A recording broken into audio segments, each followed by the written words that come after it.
Welcome to the Smark Foundation podcast. I'm Aaron. This is Adam. Oh, hi, Marks. And we are here to talk about the best of AEW from the last week. And to kick off, we were talking just before the show. AEW was in Pittsburgh this week. And, well, AEW was in Britsburg this week, and there was no Brit.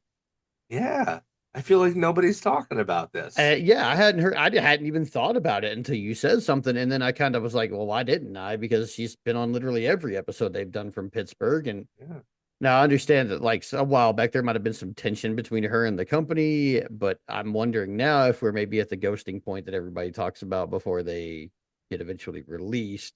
yeah. And this would be the place to bring her back where you would get a pop, especially with um were they also in Pittsburgh for Collision? No, they were somewhere in West Virginia for Oh yeah, Collision. Huntington, West Virginia. Okay, so Huntington, yeah.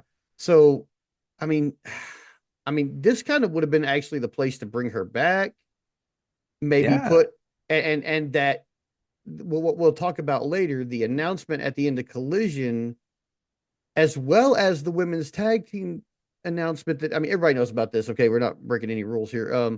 no. But both of those announcements with her standing next to Jamie Hayter might have Yeah, been more impactful both ways. Like you've got one of the original hardcore women of AEW who is now in this additional match, and then Jamie Hayter and Britt Baker as chasing the tag team titles would be phenomenal, and you would have gotten a huge pop on both counts. And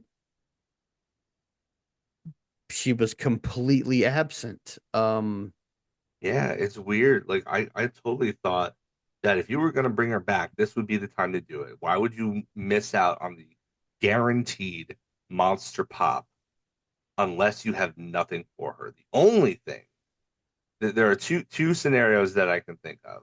One is that, like you said, this is in the kind of gaining infamy uh ghosting process that TK goes through with people he doesn't want to use before their contract runs out.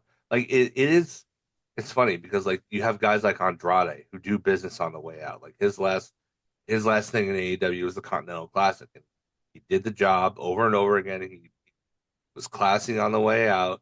mhm, No hard feelings, whatever. We talked about that. right. And um, that's like the way it's normally done, traditionally done.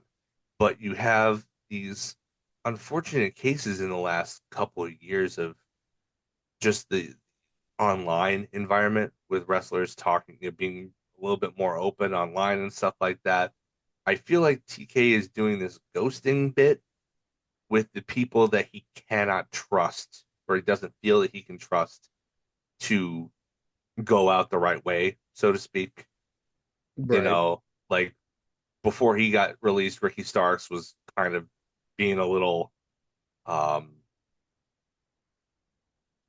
there's a word I want to use, but I won't because it's unfortunately a little charged. I mean, Um to be perfectly honest, I can't say he made the wrong choice. Ricky Stark's new NXT champion yeah. this week. So I mean, congrats, Ricky. Well, We good do good still for love our him. AEW guys. Yeah.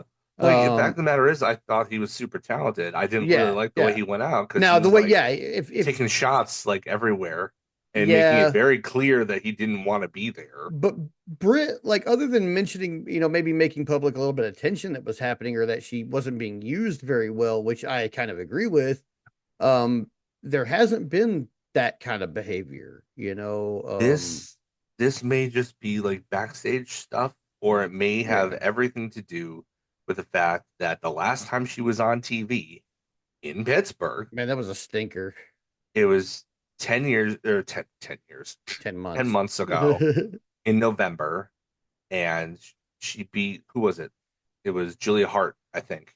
Mhm. And afterwards, Serena Deeb came out on the stage, who hadn't been seen herself. She'd been, on and off TV for a while, And has been gone for a and while now. and has been gone for a while now. I think she's just kind of probably settling more into a coach role, if I had to guess. Probably. I think she's doing Ring of Honor stuff too. I think she's going to be involved in the Pure Title stuff, the women's Pure Title stuff. That'd be cool.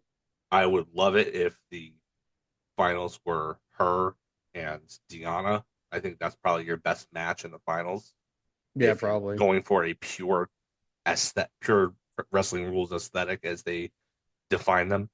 Uh, that being said, she came out on stage and she pointed at Britt and she kind of did like I'm impressed kind of condescending clap towards her and pointed at her. And instead of all the ways that Britt could have reacted, she chose to repeat over and over again, very loudly, nobody cares. Nobody cares, Mm. which is among the worst ways to react to that if you're trying to get a program over with an audience, start a new program, get somebody interested in it. Probably among the worst ways because Hmm. if you don't care and you assume nobody cares and you vocalize that you assume nobody cares, nobody's going to care That's true. except for Tony. And was probably very embarrassed and probably very infuriated. And that's why we haven't seen her on TV in 10 months. So if she is being ghosted, I imagine it stems from the idea that because of that incident and because of all the backstage stuff you hear about Thunder Rosa and how a lot of the women don't particularly like her, but they'll do business with her, he probably sees her as a liability at this point and he can't trust her, which is Yeah. sad because I think that even though the in-ring talent of this division has lapped her quite a bit, I still think that she has a lot to offer in terms of character. Mhm. I think that she still has equity with an audience who see her as the AEW original. She was the first woman signed to this brand Yeah. off the strength of her ROH work and her work at the original All In. I feel like there's still equity in her as a character. And like you said, pairing her back with Jamie Hayter seemed like a no-brainer.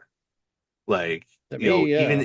even if you wanted to just team them up just to split them up to have them feud with each other and give Jamie Hayter something to do, once she's done with I mean, I imagine that she's probably going to still be chasing the women's world title probably sometime after Blood and Guts. So Yeah. like, because I mean, are you really going to deny us a full singles match between Jamie Hayter and Chris Statlander? I don't think so. I No. think they'll put Marina in there first and have Statlander beat her, because of her Death Riders feud now. But Hmm. I mean, that's the equivalent, this female division's equivalent of big meaty men slapping me. That Yeah. your hard hitter match right there. Yeah. Why would you deprive your audience of that when you know they desperately want to see that? Um, but yeah, like even if you wanted to put them together, split them up, so you give Jamie something, whether she wins the belt or not, but to give her something to do after she's done with Chris. Yeah. You know, you could do that, or you could have them be like a legitimate tag team chasing the belts, which means that Britt doesn't have to be in the ring, and you can hide her uh the how much she has fallen behind in the ring and compared to her contemporaries. You can hide that a little bit more because she won't be in the ring as often. Yeah. You know, have her get the hot tags and have people tap out to the lockjaw, which is still a cool ass finisher. Like it's very unique. It's a Rings of Saturn combined with a mandible claw. That's rad. Yeah. Like It that's is a good super move. rad. And she's being sanitary about it by putting the glove on. So, like a true doctor would. So, I mean, I feel like I feel sad. Like I know that's probably not going to be the popular take on Blue Sky, who seem to have pretty much written her off because Yeah. everybody, I don't know, it seems to be a crowd where like it's kind of all or nothing. You're either all in on AEW or you're just like, oh well, get out of here then. You don't want to Yeah. be here, don't be here. It's like, well, I mean, there's complexities to this. Yeah. Like, how many people love their job 100% of the time? How many people hate their job 100% of the time? Yeah. I mean, it's not You like have a you're new job that you hate. You haven't been there long enough to say that. So I don't want to no, hear anything from you no. yet in regards to that. Point being, their career wise, Yeah. like people have ups and downs. And I feel kind of sad that it seems to be that either Tony is, it seems more than likely that Tony's ghosting her. There is a possibility that he's doing this as a fake out. Everybody would think that she would be back in Pittsburgh, but she's not. And they're saving her return as, a bigger surprise since it wouldn't be in Pittsburgh. Hmm. Maybe during or after probably after the tournament, or maybe at the conclusion of the blood and guts match, if she interferes or something like that. Uh, but like if if however they're determining the tag team champions, the first tag team champions goes and we don't see her, and the blood and guts match comes and goes and we don't see her, I think it's probably safe to say that Tony's just waiting her out and letting her Yeah. sit out the rest of her contract because he doesn't usually release people without cause, and just letting her sit on her butt. I mean, her especially too. You don't need to worry about doing that too because she's got her dental practice. Yeah. She has this entire other career that's probably more lucrative if we're being honest. If Probably. being a full time dentist is probably making more money than, especially since she now was able to leverage her wrestling fame into that, she can Mhm. probably charge more. Um, that probably is a more stable career for her at this point anyway. Yeah. So My like you sister's don't have husband's to a feel, dentist and they got more yeah, money than Jesus. So yeah. yeah, like Like you, you can let her ride out her contract a little bit more easily than you would, from a like an emotional or moral or ethical standpoint, however you want to look yeah. at it, Yeah. than you would most other people on that roster because she does have this.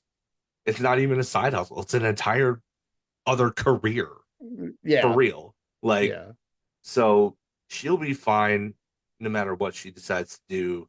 But I am kind of sad that it's ending like this, or at least it seems like it's ending like this, because I Hmm. feel like she still had a lot to offer, you know? Yeah. Yeah. It's just a shame because I mean, like we're looking at like one of the people who, I mean, come on, she gave the AEW women's division a lot of the start that it had. Like, I mean, when I Yeah, started watching AEW full time and watching everything they did, she was the women's champion when I started watching. yeah. So, And you that was know, after a long bit of momentum. And she really earned that title.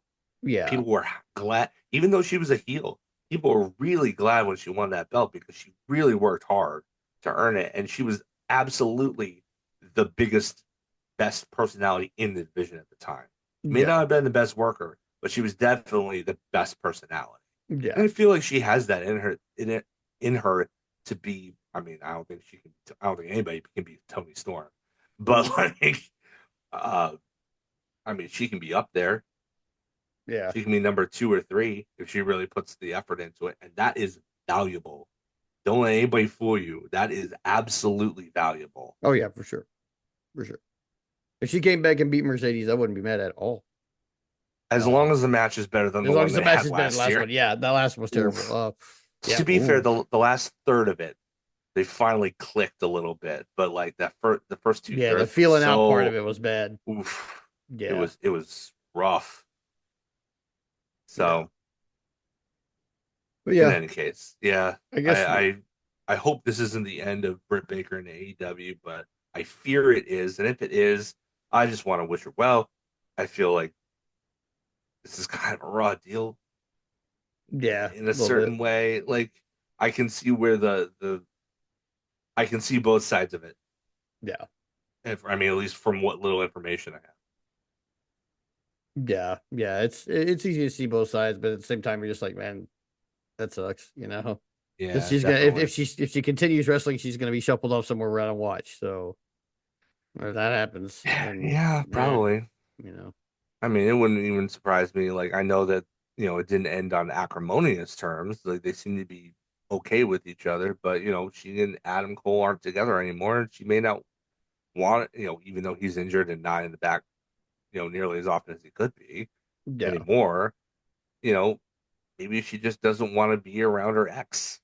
I I mean, mean, that's fair. That's fair. that's That's absolutely fair. fair. Even, That's fair. even, even when you have a breakup that ends on the best of terms, you kind of don't want to be around them all the time. You want a little bit of space at least. Yeah.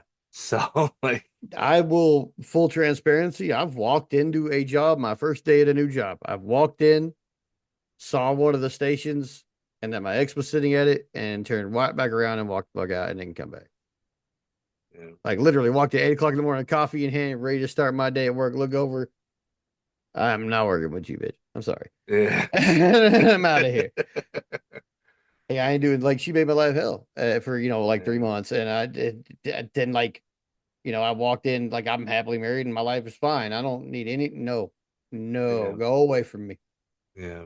So like so yeah. I mean, I get it. If that is the whole deal, that's fine enough of an excuse for me. Yeah. I understand that.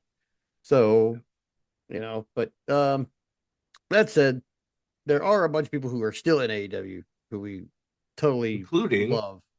including one from Pittsburgh in the men's division, who is the subject of the opening segment of Dynamite. How's that for a segue there, That'll work. huh? Yeah. Yeah, Dynamite from Pittsburgh obviously opens up with Hangman, and he's talking about or it doesn't open up with him. It opens up with his statement being made by the announcers, basically saying that he was like, "Oh, yeah, Fletcher took him to the limit, but now he wants, he's past that. He's gonna wait to see what Fletcher does next, but he wants the best that Pittsburgh has to offer, Yeah. which in this case is Lee Moriarty who answers the challenge. Yeah. And it's kind of tough to disagree with the fact that Lee Moriarty is a really, really, really, really, really good wrestler. Yeah. I don't like this guy with Shane Taylor Promotions, but he's one of my favorite Blue Sky follows. Yeah, Um, he's an he's interesting cat actually a really cool cat, dude. for Like he's sure. a good dude. Yeah. So yeah, I mean I was excited for this match. Just I'm always excited for the champion to get out and mix it up with people who normally aren't in their storyline. Yeah, Especially when the company operates the way Tony does, where if you get out there with the world champion and maximize your minutes, you might be in line for a world championship yeah. eventually, Or at the because very least, a little push, a couple yeah, months down the yeah, line after your storylines are yeah. through and stuff like Not that that. Tony doesn't see the value in this person. He is the ROH pure champion. And the So longest pure champion in yeah, history, yeah, for has that been it for matter. a long, and he won it from Katsuyori Shibata, didn't he? So Uh, I think I, so. was it Shibata? I think it was Shibata. I think it was Shibata. Yeah, Yeah, which is I'd have to look that up. that's kind of a big deal in and of itself. I'm pretty sure it was Shibata. Like fact check me real quick, so I'm not looking like a dumbass in that case, but pretty sure it was Shibata. Yeah, let me see here.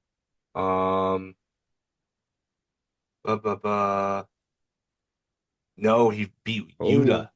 oh, Beat Yuta beat Yuta. Shibata. Yuta beat Yeah, it was Shibata. Yuta who beat Shibata. Okay, yeah, but still, okay. So longest pure champion and beat somebody I don't fucking like anyway. So like, good, good. We'll talk even more about how much I hate Wheeler Yuta after we talk about his promo later. Um, Yeah, like man, I have all man. I'm gonna be real positive this week. A lot of cool shit, but there's one of those things I'm not gonna be very positive about. After we have our Hangman, cut for with Lee Moriarty, we go on to the first match of the night, which is our AEW World Tag Team Championship. Brodito versus GOA, who have apparently earned this shot because Shibata is injured and they can't have a shot at the Trios Championship. So somehow they get to cash that in a different division. Um, if I was Ricochet, I would have cashed this in the World Championship division, but here we are. Um, I mean, I would have just taken a Either trios title way, shot down the line, but um, whatever. sans Ricochet mostly because spoiler alert, halfway through the match he got removed from the building or whatever. The thing we referees do where we throw the bad manager out of the match, that happened. But Yo, Brodito and GOA had what I thought was an excellent tag match. I thought it was really fun. Yeah, I thought it was I thought it was really fun. I really enjoyed like them, telling the story of how Toa Leona is like how Bishop Khan is like a big guy, but he's not too big for Bandito.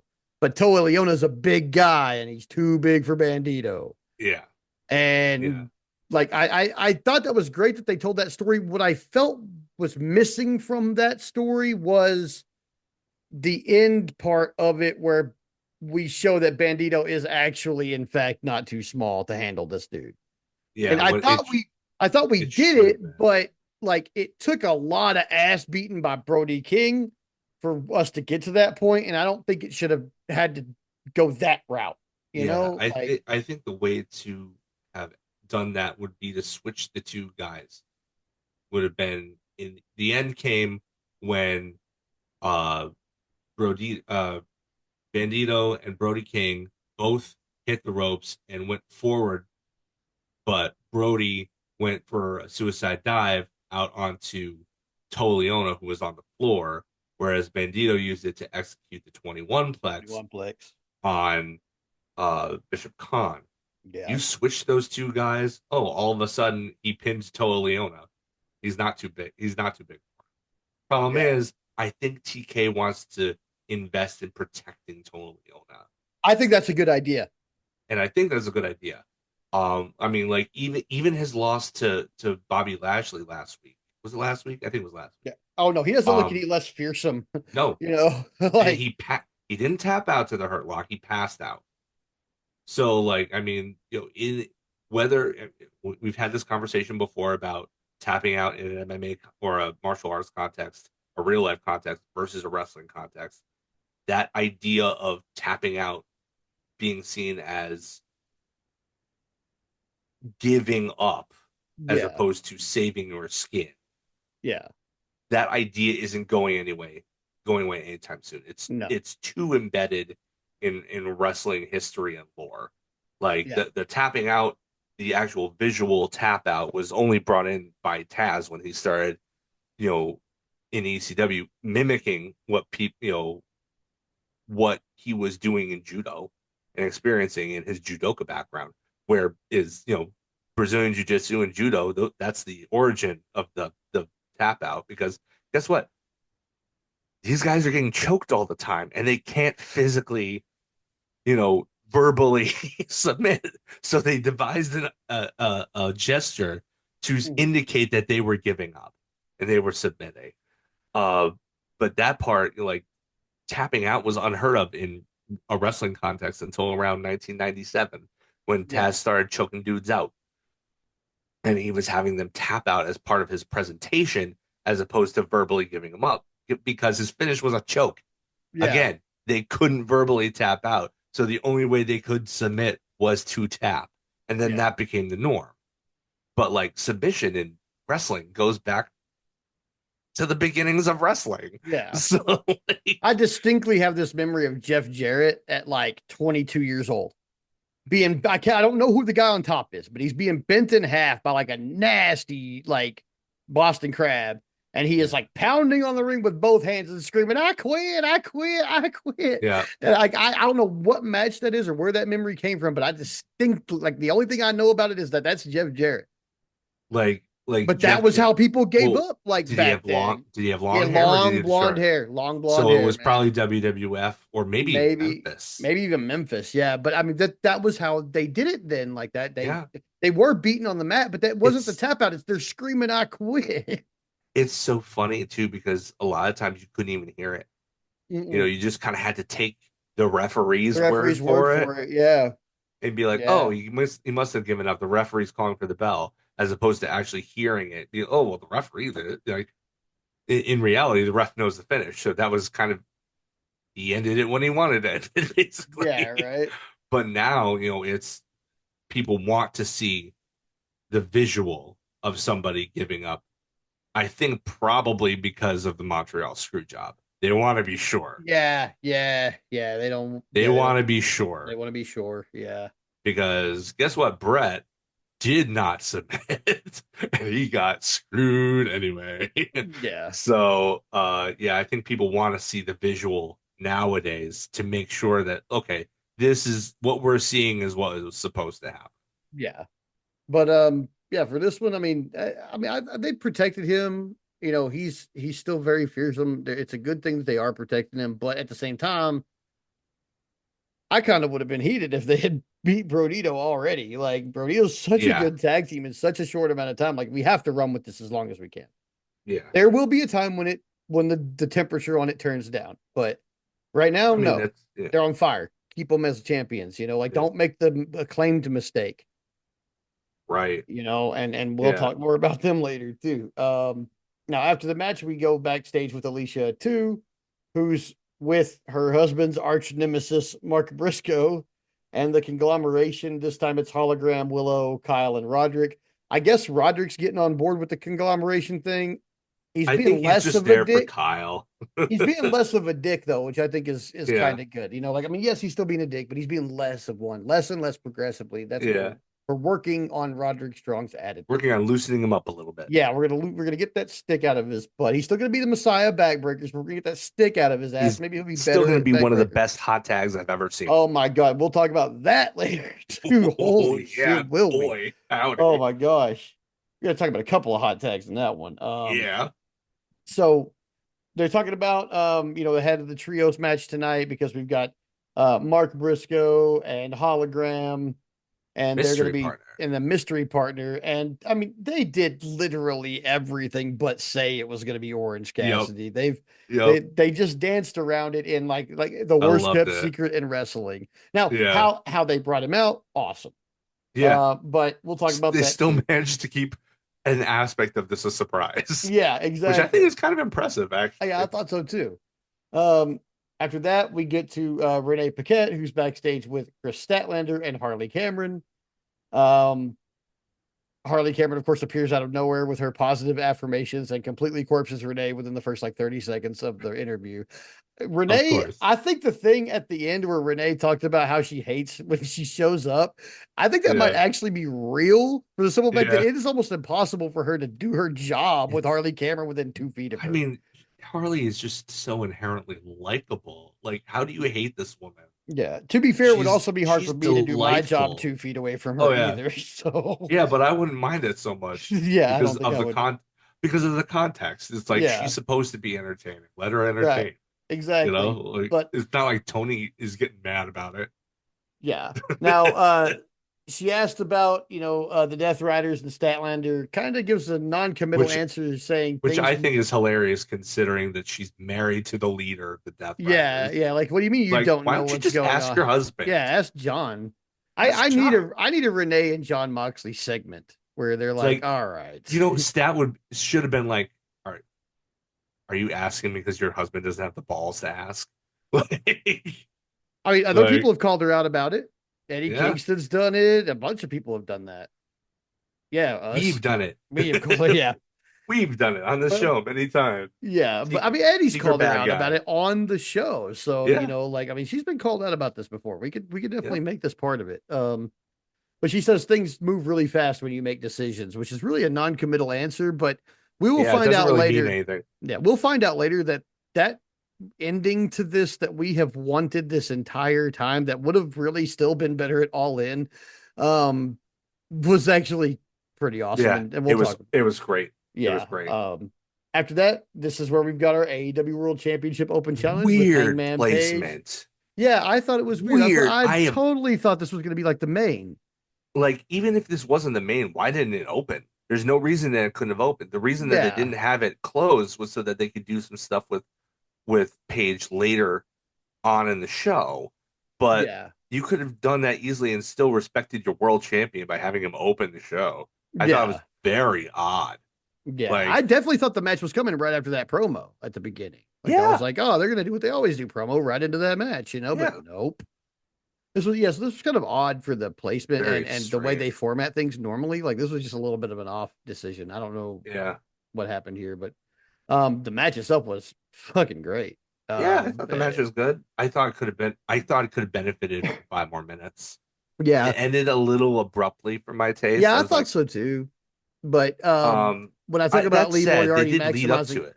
Lee They did Moriarty lead up to it maximized it. Yeah, for sure. Like, I mean, that was the third time he tried the Deadeye in the match, but he finally got it and it paid dividends. So yeah, it's not like there wasn't story behind it, but it did feel kind of abrupt yeah, because like I wanted like 5 more minutes of that. I wanted to see, know, them, try to out wrestle each other. What Brian Danielson said on comms was absolutely true. He doesn't really like work into his moveset all that much, but honestly, Hangman is no slouch of a techer, really. Like he's not like an elite techer. Yeah. He's not a Zack Sabre Jr., but Yeah. he can hang. So like this, I would have liked to see a little even more of that, honestly. Hmm. In fact, I would have booked this as a world title match, but like not have it be officially this, but like go tell those guys, go have like essentially a pure rules match without it being a pure rules match.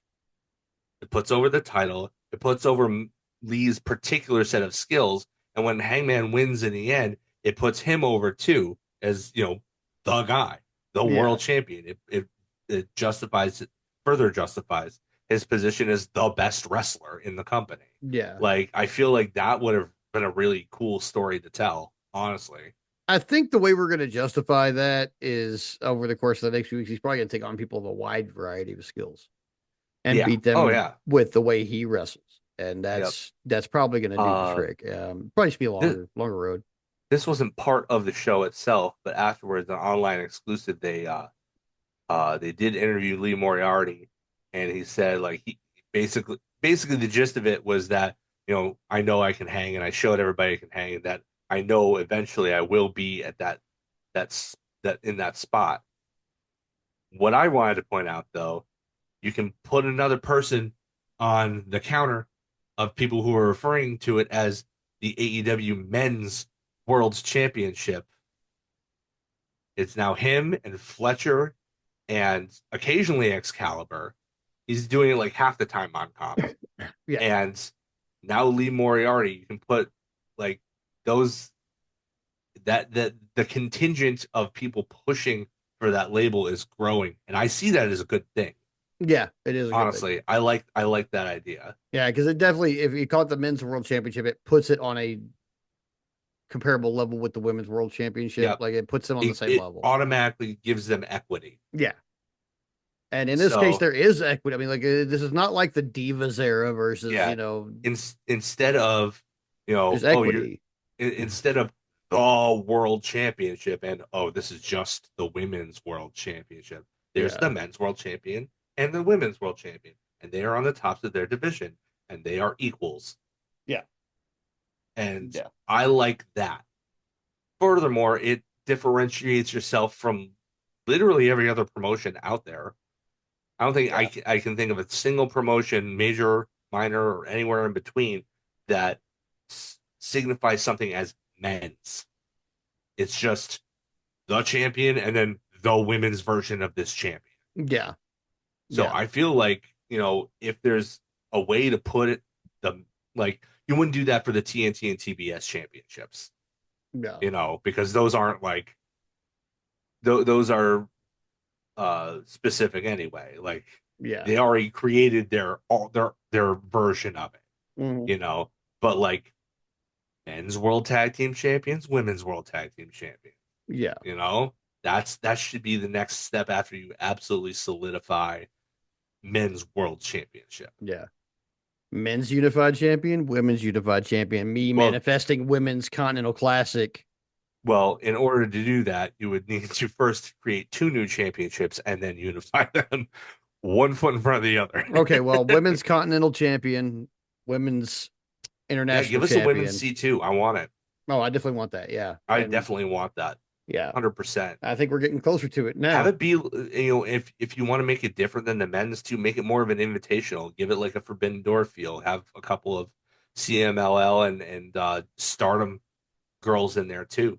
Yeah. And push one of them like all the way to the finals, only to lose to the AEW guy, girl, just to be like, oh, anything can happen. Yeah. I mean, they did it with a G1. Konosuke Takeshita is technically a New Japan guy, but he's mostly seen as an outsider. Yeah. Because he only just signed and he has more ties with DDT and AEW. So it's not unheard of that a quote unquote outsider could win a tournament like that. So Hmm. putting them in there could add some really, and pushing them to the finals only for them to lose could add some real intrigue to it. Yeah. So do it. I say do it. I wouldn't do it in the same month as the men's Continental Classic though, because then you have the same people on the shows all the time while other people are sitting at home Yeah. in two divisions. So like you know, I would like maybe have keep the men's in November into December and then do the women's like 6 months later, Yeah. you know. Yeah. Or Yeah, that maybe would I probably I be don't good. know. Well, that might run into the Owen, or maybe do it like right after. Maybe do that as the first part like, of January, Yeah. so that the as long as there's not overlap, Right. because we still want the Owen. We love the Owen. We don't want to get rid of the Owen. Right. Right. Definitely. But I definitely want a women's C2 also. So I mean, figure it out, guys. Yeah, figure it out. Figure it out. But After the world title match, we have Renee Paquette trying to get an update from Adam Copeland about Beth after she got Spike pile drove at All Out. yep, And this was previously taped. Yeah, yeah, he said he this couldn't happened speak, right and after all. yeah, so he said he couldn't speak and with her, and he went in to tell Christian basically that he's going home.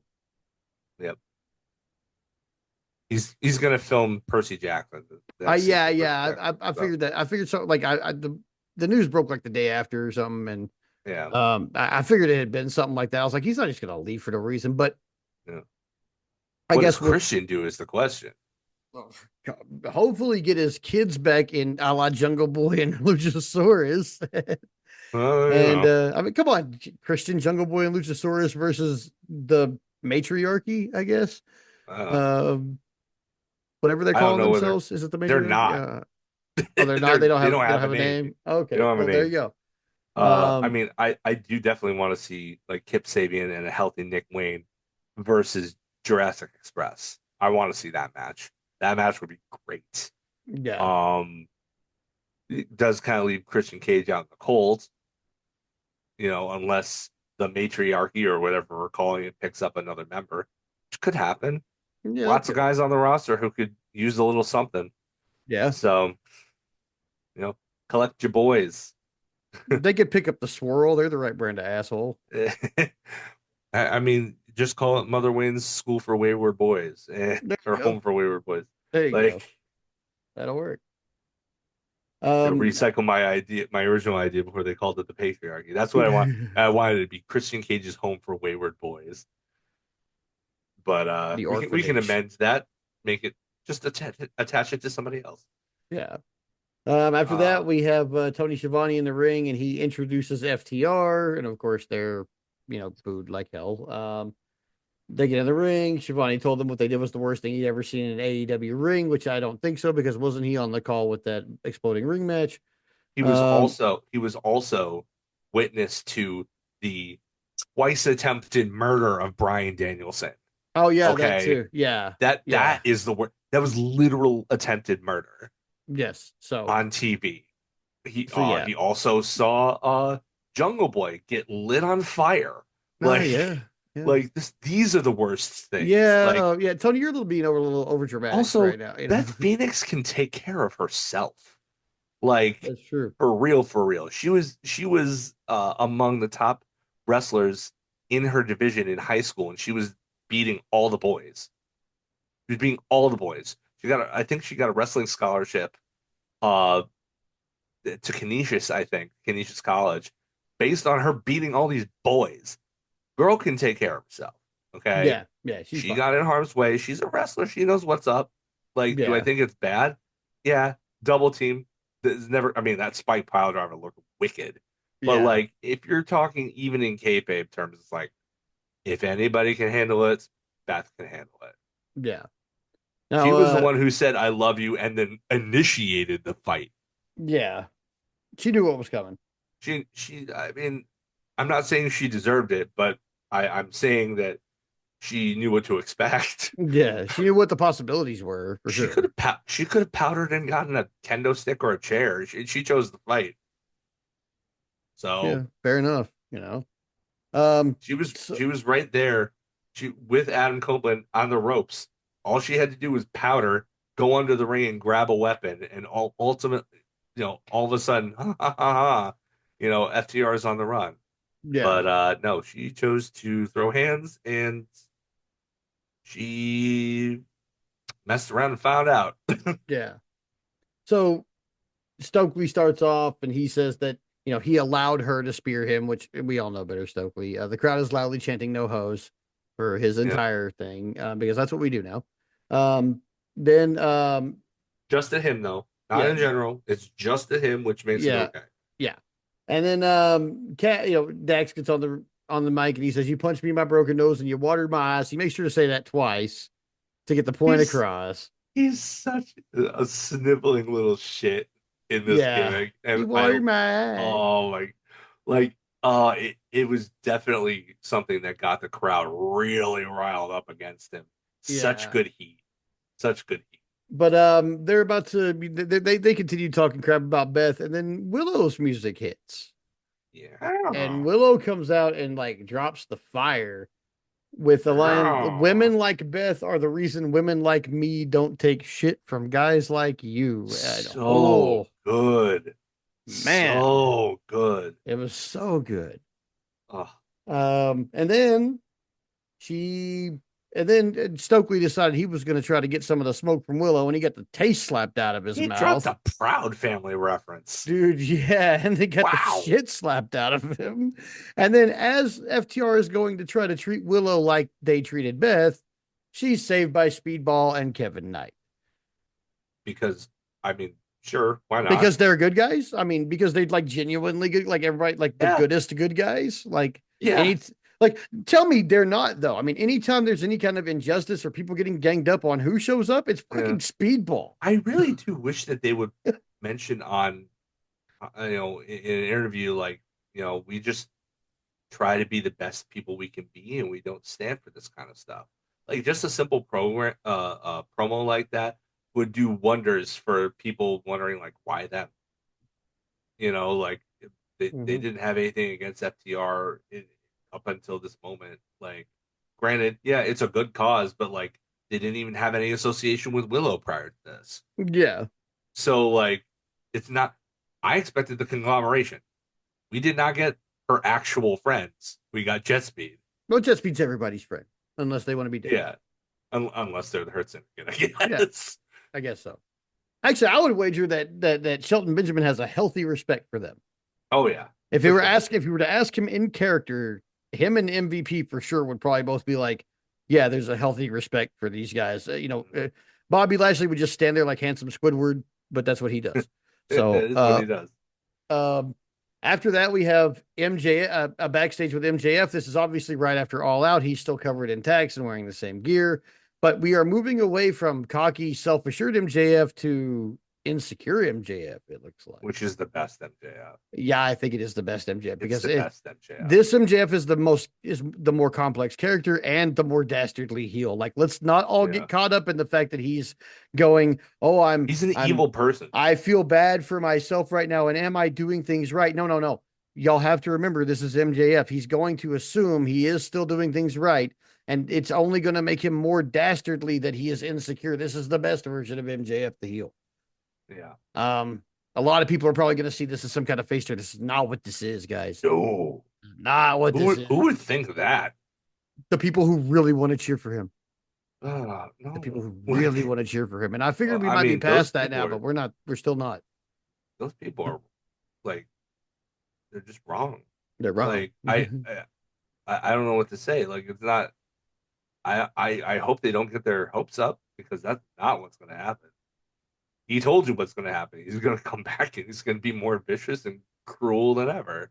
Right? Like he said it in this promo. He has no intentions of becoming a good guy at No. all. He doesn't. His character lacks the self awareness to reflect on and do a Taylor Swift and say, "Hey, hi, I'm the problem. It's me." No, he doesn't have that self awareness. Yeah. He Uh, refuses to. So exactly. Exactly. But we're probably not going to see. I think he's filming something right now, so we might not see him for a couple yeah, weeks. this was a way to write him out and Yeah. At least a reset him a few little weeks, bit. because I mean, we got some filming going on. He Yeah, really needs to go and have a fucking yeah, a honeymoon, like, which I'm yeah, sure Tony is probably paying for because he's like, "Hey man, I know you're getting married, but I need you for like the next couple weeks after that." yeah. Um, which yeah, I mean Tony Khan's that kind of dude. That's what he does. I'm not I'm assuming that because Tony Khan's a good dude. So Yeah. um after that, we do finally have our conglomeration versus Don Callis match. Now they had announced earlier that the Don Callis picks were Kazuchika Okada, Konosuke Takeshita, and Hechicero, which I was like, holy shit, Yeah. That's the heavy hitters. that's the heavy hitters, yeah. Yeah. Well, And minus Fletcher. yeah, Like minus those Fletcher. four are the heavy hitters. But they're against Mark Briscoe and Hologram, and of course the uh mystery partner is Orange Cassidy. Now, the only thing that disappointed me about this reveal was that they had like pre-cut the painting out, so we didn't get to see what this Yeah, I wanted ridiculous to see the painting painting. was. I wanted to Yeah, see the I always want to see Don Callis's ridiculous homoerotic paintings. Okay, like they're funny. They're Yeah, funny. they did Okay. imply on Collision, on commentary that he was gonna be painting something anew in place of it. So I'm hoping that that's not just an ad lib and that we do get to see that. Yeah, I hope Uh, so. one interesting thing I thought about this match that wasn't even part of the match itself was the Don Callis introduction because you had Konosuke Takeshita and Kazuchika Okada come out to Okada's music. So Hmm. Okada got his music. Hechicero got his entrance. But the Alpha was the odd man out. Yeah. Little tiny stuff like that. That's gonna like build up the resentment in him. Like Oh it's yeah. just like Kinosuke I Takeshita is going to take off Don Callis's oh head he's gonna before be a 6 months huge is baby out. face. Oh yeah, he is. He's gonna be an enormous baby face Yeah. And then him once and he Kyle turns. Fletcher are going to fight over the AEW World Title. Generational rivals Oh right yeah, there. I'm right there. calling it right now. Oh yeah, that's going to be a like Flair and Funk, man. Yeah. It's going to be a That's gonna fucking be yeah. real good for a long time. Yeah, yeah, it is. Yeah, it is. But the match, I was disappointed that it was the Pixies and not Starship though. I wanted Jin. true, true. Yeah. Um, so we've got Orange Cassidy back, of course, and he goes immediately into the ring, goes right hands in pockets, and goes right back to his stuff. He hasn't lost a step at all.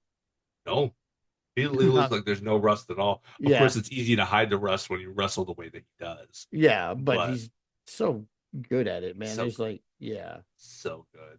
I, Um, crazy. I mean, I'm sorry, but okay. When they said who the lineup was going to be on the Don Callis side, did you actually expect these no, guys to win? not at all. No Except way. except that hologram was on the babyface team. So I'm like, oh, of course the baby faces are gonna win. Yeah, I I mean, saw the heels. I'm like, no, there's no way that any team is gonna beat them. And then I saw hologram, and I'm like, oh, Orange now, Cassidy return and hologram. It's a yeah. done Now, also, this might be the first consecutive matches that Mark Briscoe has ever won in AEW.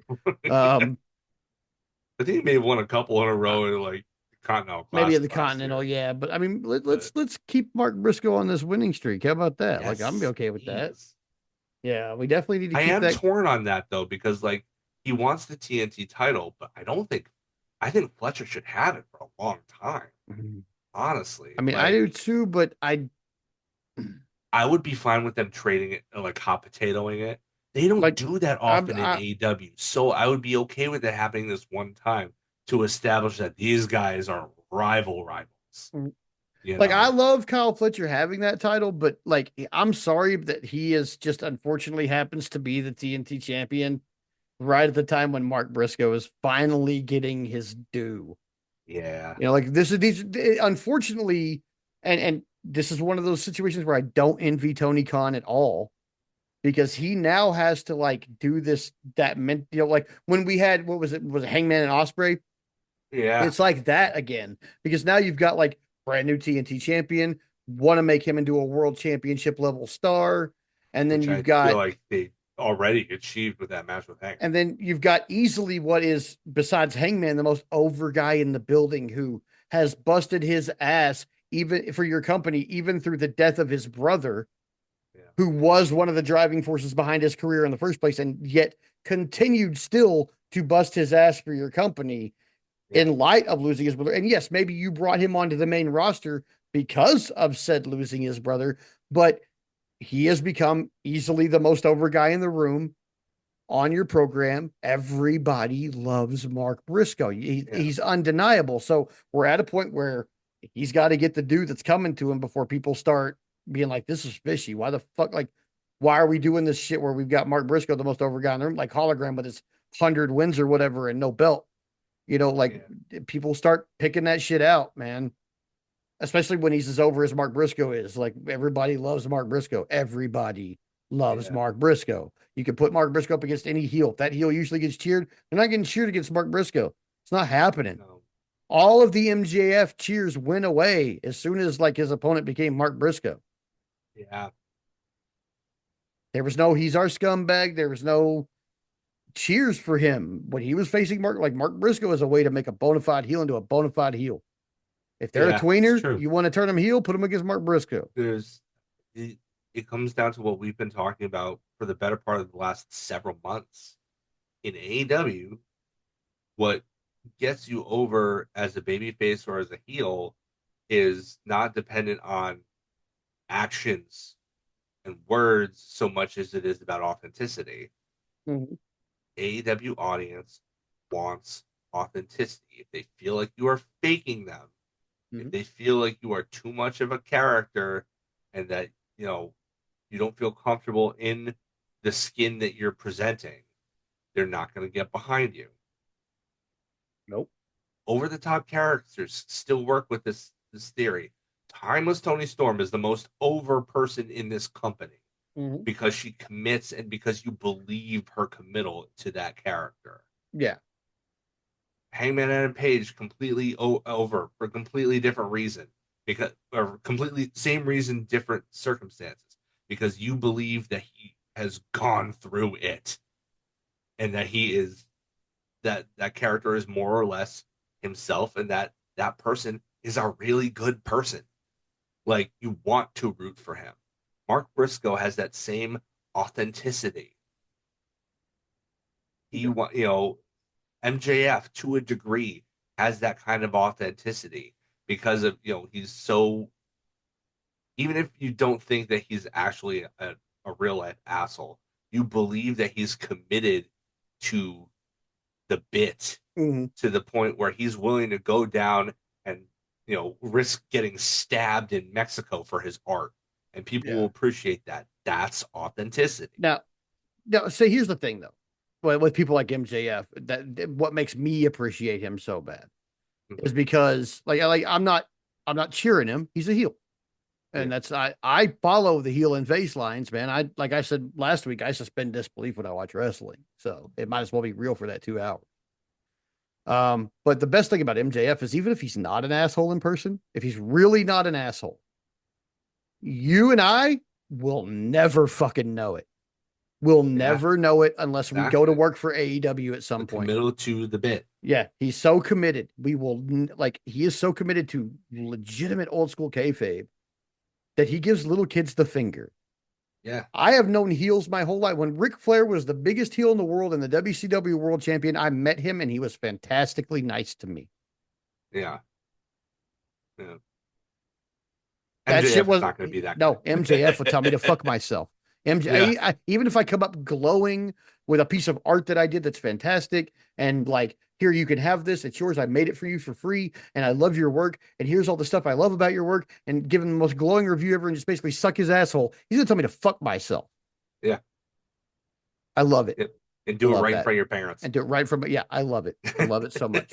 I love it so much. You would never know unless you're one of the boys in the back or you have an AEW contract where you work for the company. You will never know if he's a dick or not. Yep. Now, I'm assuming not because people like Hangman Adam Page were at his wedding and stuff like that. And he's classically like known to be like a really nice person Yeah. um, outside the ring. So I'm assuming because of the people that I saw it is with like Taz and Hangman and people that I Yeah. know have good reputations in the business. Like I'm assuming he's probably a really nice dude. But Yeah. we I will imagine. never fucking know that. We will I never know mean, for sure. we could ask George, Yeah, we but I could. don't. I think out of respect, my guess is out of respect for MJF's committal to the bit, George will give us probably a knock answer.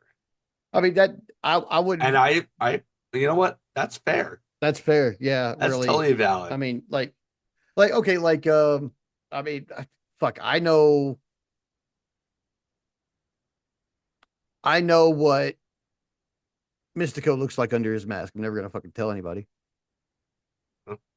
I don't want to know. Like shit. I It's don't shit. want to know.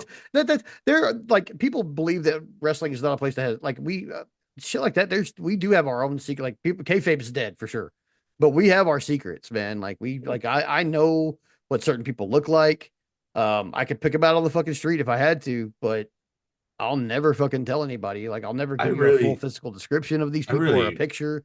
I have pictures yeah, with people who wear masks without their masks on, like with yeah. me and them, like just hanging out like Oh, this is backstage or my whatever. friend. Yeah, this is my buddy. You'd never know if it was any of those I people. love that aspect of lucha libre culture. It's like it didn't initially, it wasn't intended for that way, but it became a really really nice side effect of it. Is that you have these people who can be big stars and still have their private lives, which is Yeah, so valuable when it you're a is. performer. It is. Like they found a way to have the best of both worlds in that respect. So I respect the hell out of that. Oh, even locally, it's valuable. Like I know a dude who wrestles on like the indie circuit out here who's like a superintendent at one of the schools.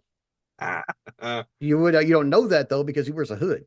Yeah, It took I didn't know he's it. not Took, gonna. I worked with him for 4 years before I found out. And I'm sure there's still people that I know who I worked with in the business who've also worked with him who don't know. Well, I mean, I'm Like, sure he doesn't want to Matt Striker oh, himself. pretty much, I bet. But at the Yeah, same time, like, dude's a superintendent, but he's also jacked and a good wrestler, and he just wears a yeah, hood. He wears a hood, man, and that's what keeps his life separate. Kind of like Fry Tormenta back in the day, like he yeah, breathes, and then you got your. Even though his was kind of, it was kind of on the nose. a little Um, bit. but yeah. Anyway, so back to this.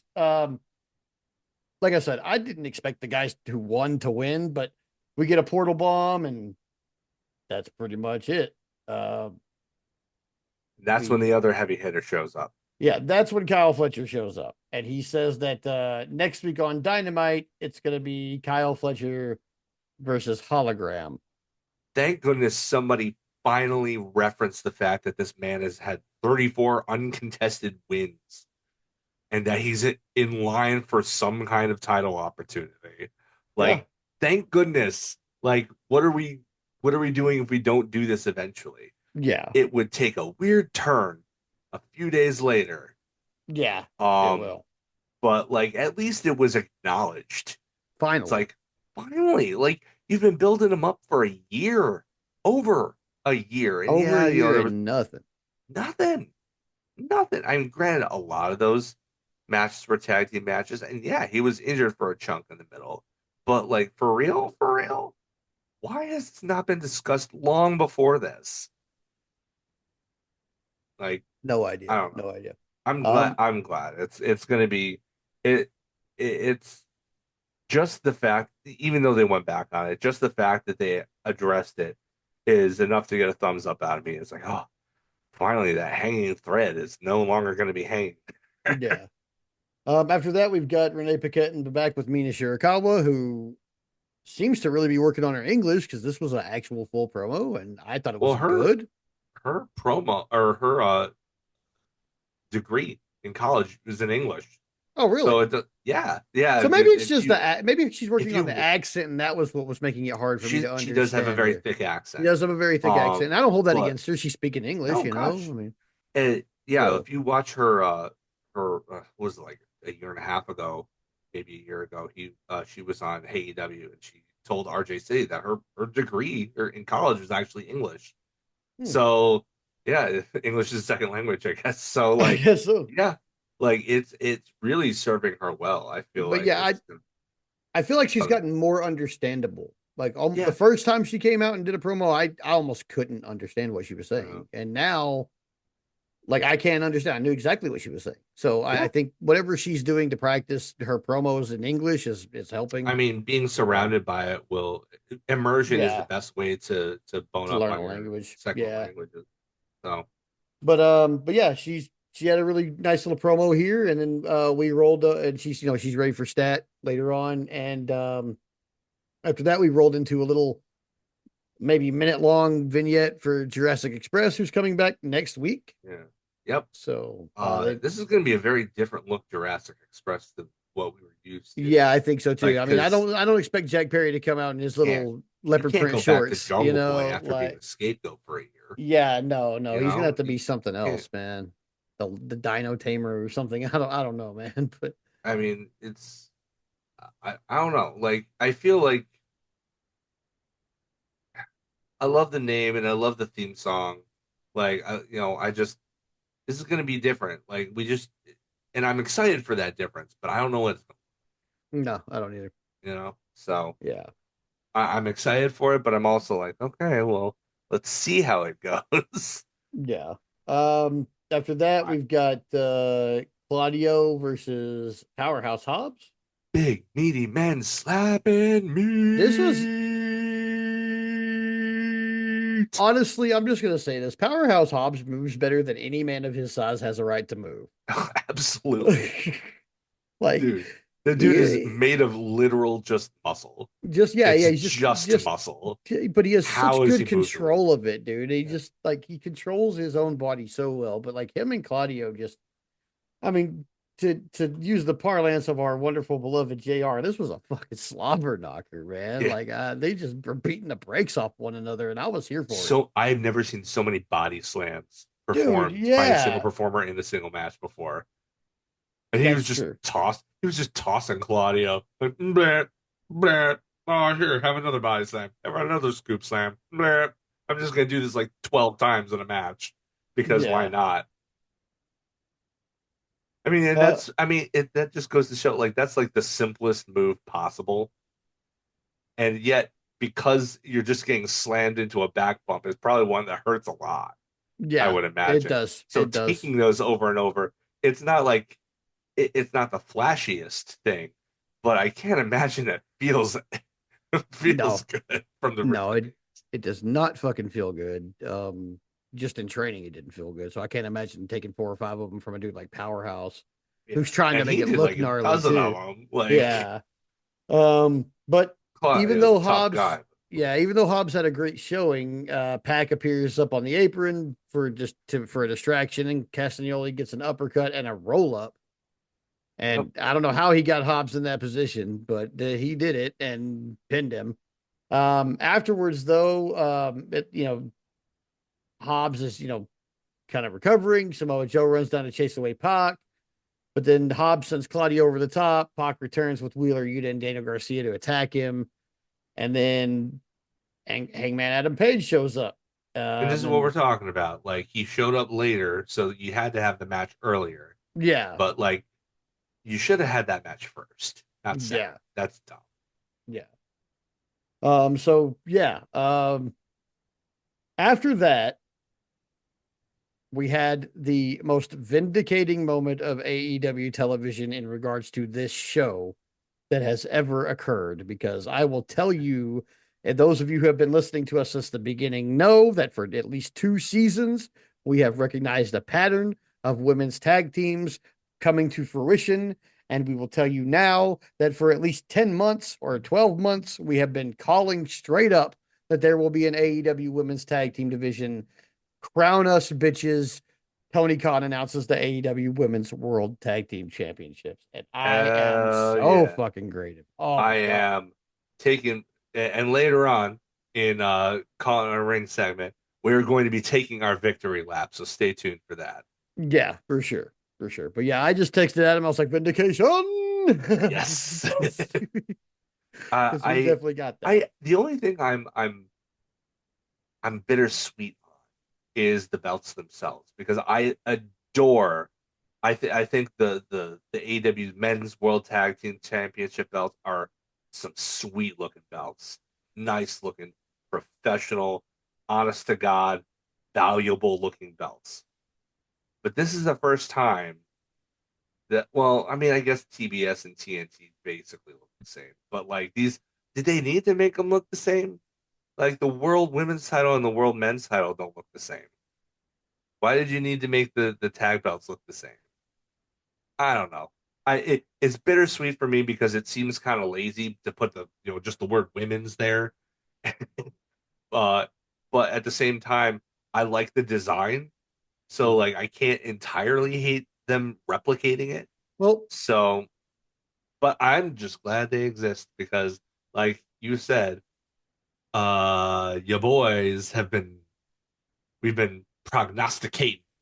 So yeah. it's Um, good. It's good to be vindicated every now and then. um, you know, I don't know. I think maybe these have been on the shelf for a long time. They may have been. But Tony, he likes to unveil new belts all the time. So we're probably going to see a new version of these titles before a year is up. I bet. Yeah, maybe. We'll see. Tony likes to design belts, man. And I have a I don't feeling like mind he that. really has a hand in it. So and Yeah. I don't blame him at all because it's fun.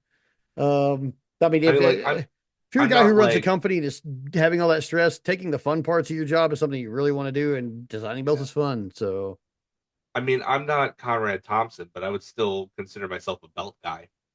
yeah, I like belts. Belts are cool. Like yeah, that's kind of why I'm a little disappointed that they just like copy pasted and then photoshopped yeah, like to design it.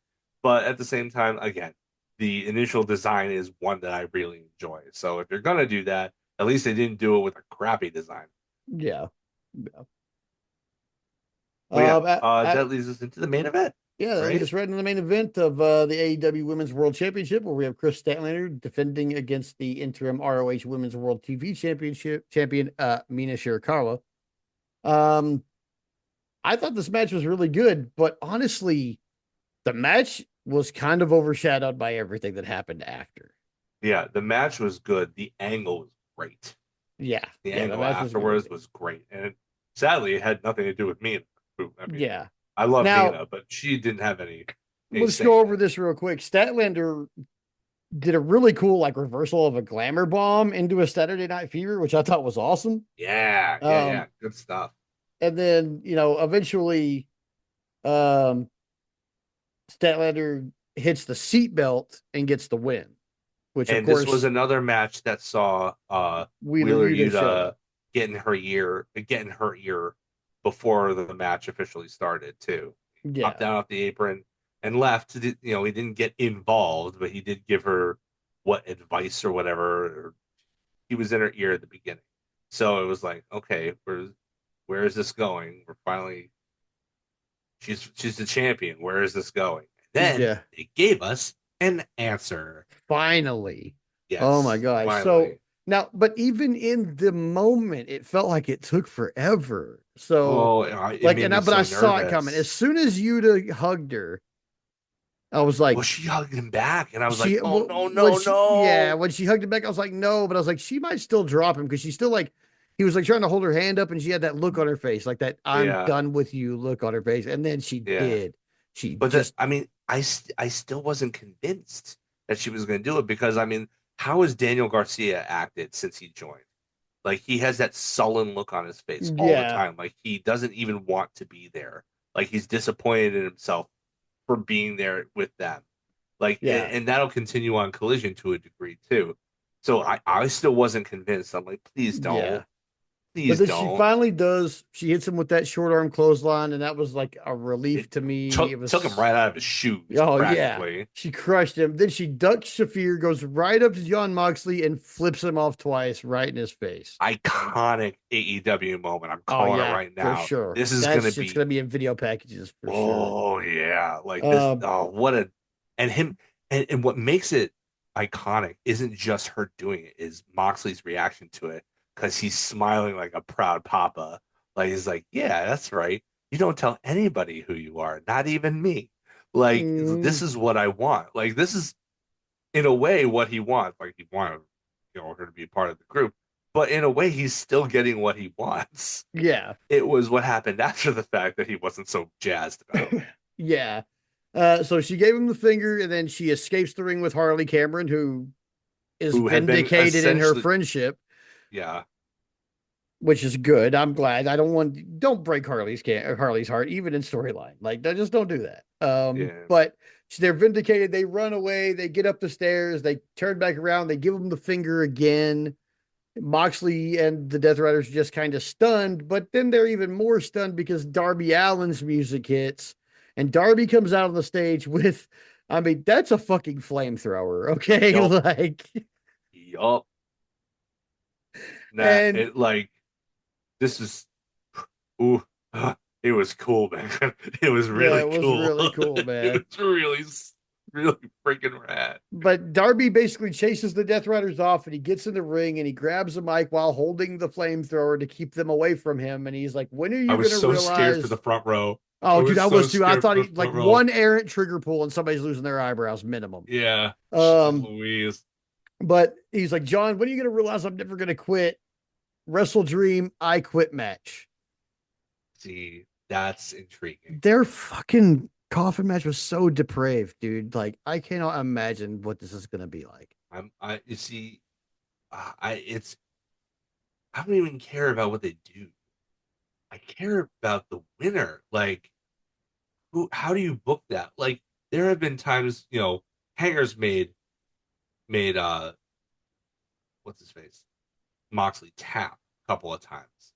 I mean, I quit isn't necessarily part of his vocab. When he taps out, it's the MMA version of tapping. Yeah, He's saving his skin. In both cases, he was being hanged with a chain over the yeah, top rope. Okay, you don't tap out, you're dead. Like you're dead, dead. Like that. yeah. That was very, very clear visually. Um, Saying I quit is an entirely different matter for John Moxley. And I can't see Darby Allin saying I quit either. Like this to me is probably the most intriguing stipulation you could put on a match between these two. Yeah. Because like, how do you book it? Somebody has to say I quit. How do you do it? I don't know, man. Tony Khan in those unenviable positions that he has to be in sometimes, man. He's the one who books it, so I assume he has a plan. Otherwise, they wouldn't do it. You would hope. But like I You I hope. I would not be able to tell you. I would not be able to predict how that's going to happen. All I can tell you is, like you said, it's going to be somehow more depraved than our coffin match. Yeah. Somehow, So yeah, I mean that was dynamite for the week. I And thought that was a great it show. was a great show, man. Yeah, I had a good Puzzling time in watching it. parts, It was puzzling puzzling in a little parts, bit, but it but was good. like the quality was there for sure. Yeah. Absolutely. With that we go into Collision, and it starts where we hear from Daniel Garcia and Daddy Magic ahead of their trios tag match. We hear from Jamie Hayter and Julia Hart because they're going against each other in singles action tonight. I, I have to reiterate. I can't remember how long it's been since I've said this, but I have to reiterate because I love it so much.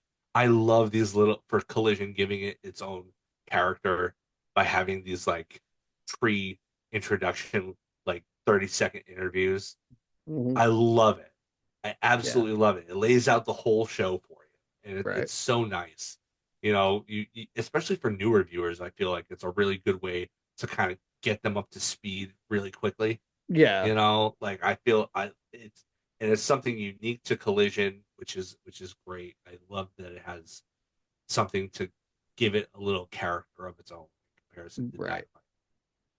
But after we get those little ones, we get to Commander and Hologram and Alex Abrahantes, who we haven't seen in a while. And they're addressing Hologram's opponent tonight. Now they said on Dynamite that this will be on next week's Dynamite, but then they're saying that Kyle Fletcher and Hologram is tonight on Collision. But then Hologram starts twitching out, and the clone thing shows up on the screen, El and Clon. then and then after El Clone goes off the screen, we come back and Kyle Fletcher's beating the shit out of Hologram, Yeah. Taking advantage and of the glitch in the system. yeah, basically taking Do you advantage of do the you think glitch. you don't think El Clon is going to be part of Don Callis' family, did you? I would hope not, I hope but not. apparently this was a way to write Hologram off TV for a little while. Yeah. And I don't know. I'm not that the early report is injury, but I haven't gotten anything I don't concrete know yet. whether it's an injury or whether it's El Clon. He was he was reported to have an injury. Maybe they're just writing hologram off to get through El Clon's injury and to Maybe. bring them back on TV at the same time. Or maybe it's just a way for them to continue Hologram's undefeated streak without having to lose until he faces El Clon. Yeah. I mean, like if I had this storyline in my back pocket and I was booking Hologram, I wouldn't have him lose to anybody until El Clone too. Yeah. Like that's his evil twin, his arch nemesis. Of course, the first loss he's going to have is to him. You Yeah. know, if you're going to be doing an undefeated streak prior to it, okay, yeah, of course, lay it all out there. So this, I don't know how what the sequence of events was, but at the end of the day, it's not that bad, honestly, because even if he doesn't get the match next week, which he won't, even if he's written off for TV, it has been established that yes, you are undefeated and you deserve a title shot. So that's going to be in the back of people's minds because it's been established. Okay, you're getting this. You deserve this down the line. So even if he doesn't get it when he was promised it, it's now been addressed, which is good enough for me. And then now he'll be facing El Clon Yeah. at some point. I'm kind of we've seen storylines this before, but somehow I'm actually excited for this one. Yeah. Like they somehow Strangely, have gotten my intrigue on this, man. Like I'm intrigued by this for sure. yeah, like this is definitely better than Undertaker versus Undertaker. Yeah, Let me by a tell you, long shot. I But was what isn't? I was jacking Jaws on Blue Sky earlier today. We were just bouncing ideas off it. I thought it would be kind of cool. Somebody brought up like the idea that you know, barring injury or whatever, next week El Clone shows up as hologram, and it's clearly a different person, but nobody recognizes it because they're not even sure he's like a real person in the first place because he's a hologram. Yeah. And then they just kind of go with that. And then like somebody else said, "Oh, you know what? Uh, Big Tom could be like, oh, he's a dog. He could sniff about, but he wouldn't say anything about it. So still nobody knows." And then like Roddy Strong is be like, this guy clearly has tattoos. He's a different person. But then Kyle will be like, oh, when did you get those tats? Those are really cool. Like stuff like that. Like I threw in there my contribution was to be like, you know what they could do is they could have like maybe right before the actual like the real hologram comes back and they had the face off or whatever. You have Mystico on the show on Collision, specifically Collision, so that it's Tony Schiavone and Nigel McGuinness who don't speak Spanish on comms, and he could be like explaining to people, "I've seen this before. I've been through this before. You got to believe me. This is not the real hologram." But since nobody there actually understands Spanish, they're just like, "Oh, it's good to see you, Mystico," and then just walk off as he goes to the commercial break. Like, what?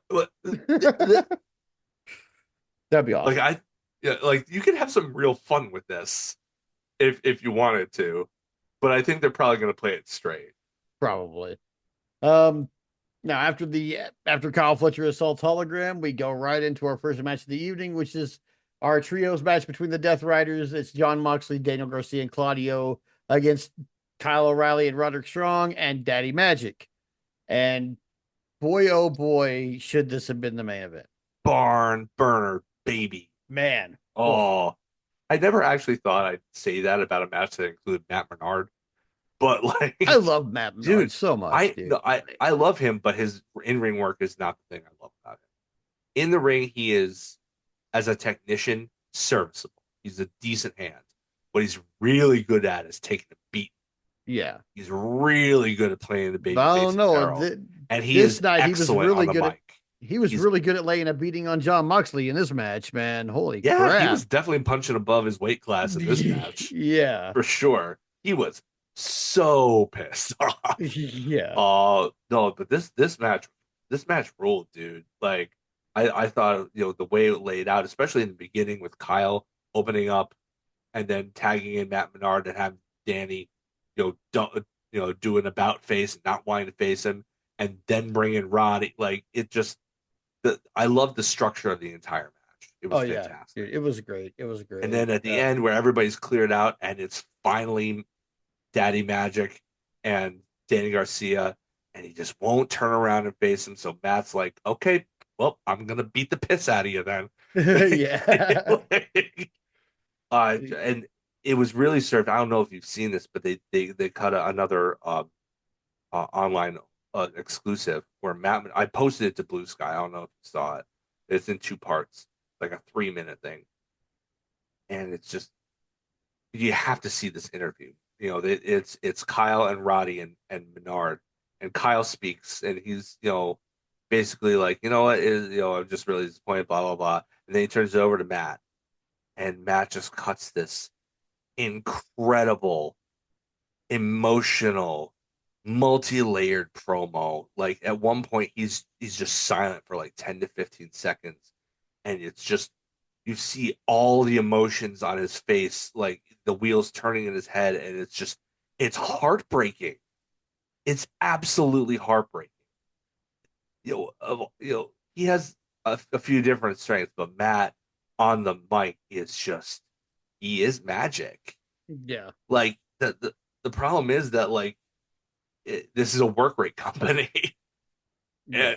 More than anything else, it's a work rate company, and he's not as flashy or as dynamic as a lot of the other guys further up the card, which is why he's not further up the card. But that dude can absolutely tell a story with Yeah. his words and with his body language as well. Like if you see one exclusive promo from last week, go seek it out because Daddy is magic. Absolutely. Yeah. 100%. Yeah, it was I thought it was a really great match. But yeah. And Roddy had that great hot tag, Dude, just killing everybody. Roddy and Eddie Magic had both had really great hot tags in this match, man. Oh my God. Like I Roddy, love a yeah, great Roddy hot just tag. destroyed everyone. Everybody. He continues to look like on even keel with Moxley. Like if they invested a little time in it, you could actually see him eventually getting a win over Moxley in a one-on-one at Yeah. down the line. I could see it. I see the vision. Yeah. After that, we've got a backstage thing with Brody King, letting the Don Callis family know that this week on Dynamite's sixth anniversary. It's not the sixth anniversary. It's the fifth anniversary. I hate it when they did it for the 25th anniversary of WrestleMania. No, it's the 25th WrestleMania, which makes it the 24th Yeah. anniversary of the first WrestleMania. It's the same deal. We're celebrating 6 years of Dynamite on Turner Networks. This is not the sixth anniversary. This is the fifth anniversary, and I hate that people don't understand that Yeah. But because I am neurotic and a pedant, and I'm sorry, but but it's true. so on that show, we're gonna get Brody King, Brodito, and Kenny Omega versus Josh Yeah, Alexander and the Bucks. I was not expecting Kenny to come back this soon. I I was wasn't very, either. very surprised and so happy. Yeah. Now So happy. after that, I kind of went from not being happy. I went to not being happy because something AEW needs to learn is that I don't want 30 minutes straight of the Death Riders ever. Yeah. And the fact Um, that this match was boo boo and it treated Rachel Ellering, who is a legitimate contender, like a piece of yeah. crap, basically. And I hated Yeah, I every don't minute of know. this crap. I why did you put Rachel in this spot? You could have Yeah. put did they not have a local girl? They got some local dude to be in this mixed tag match. They couldn't get a local girl.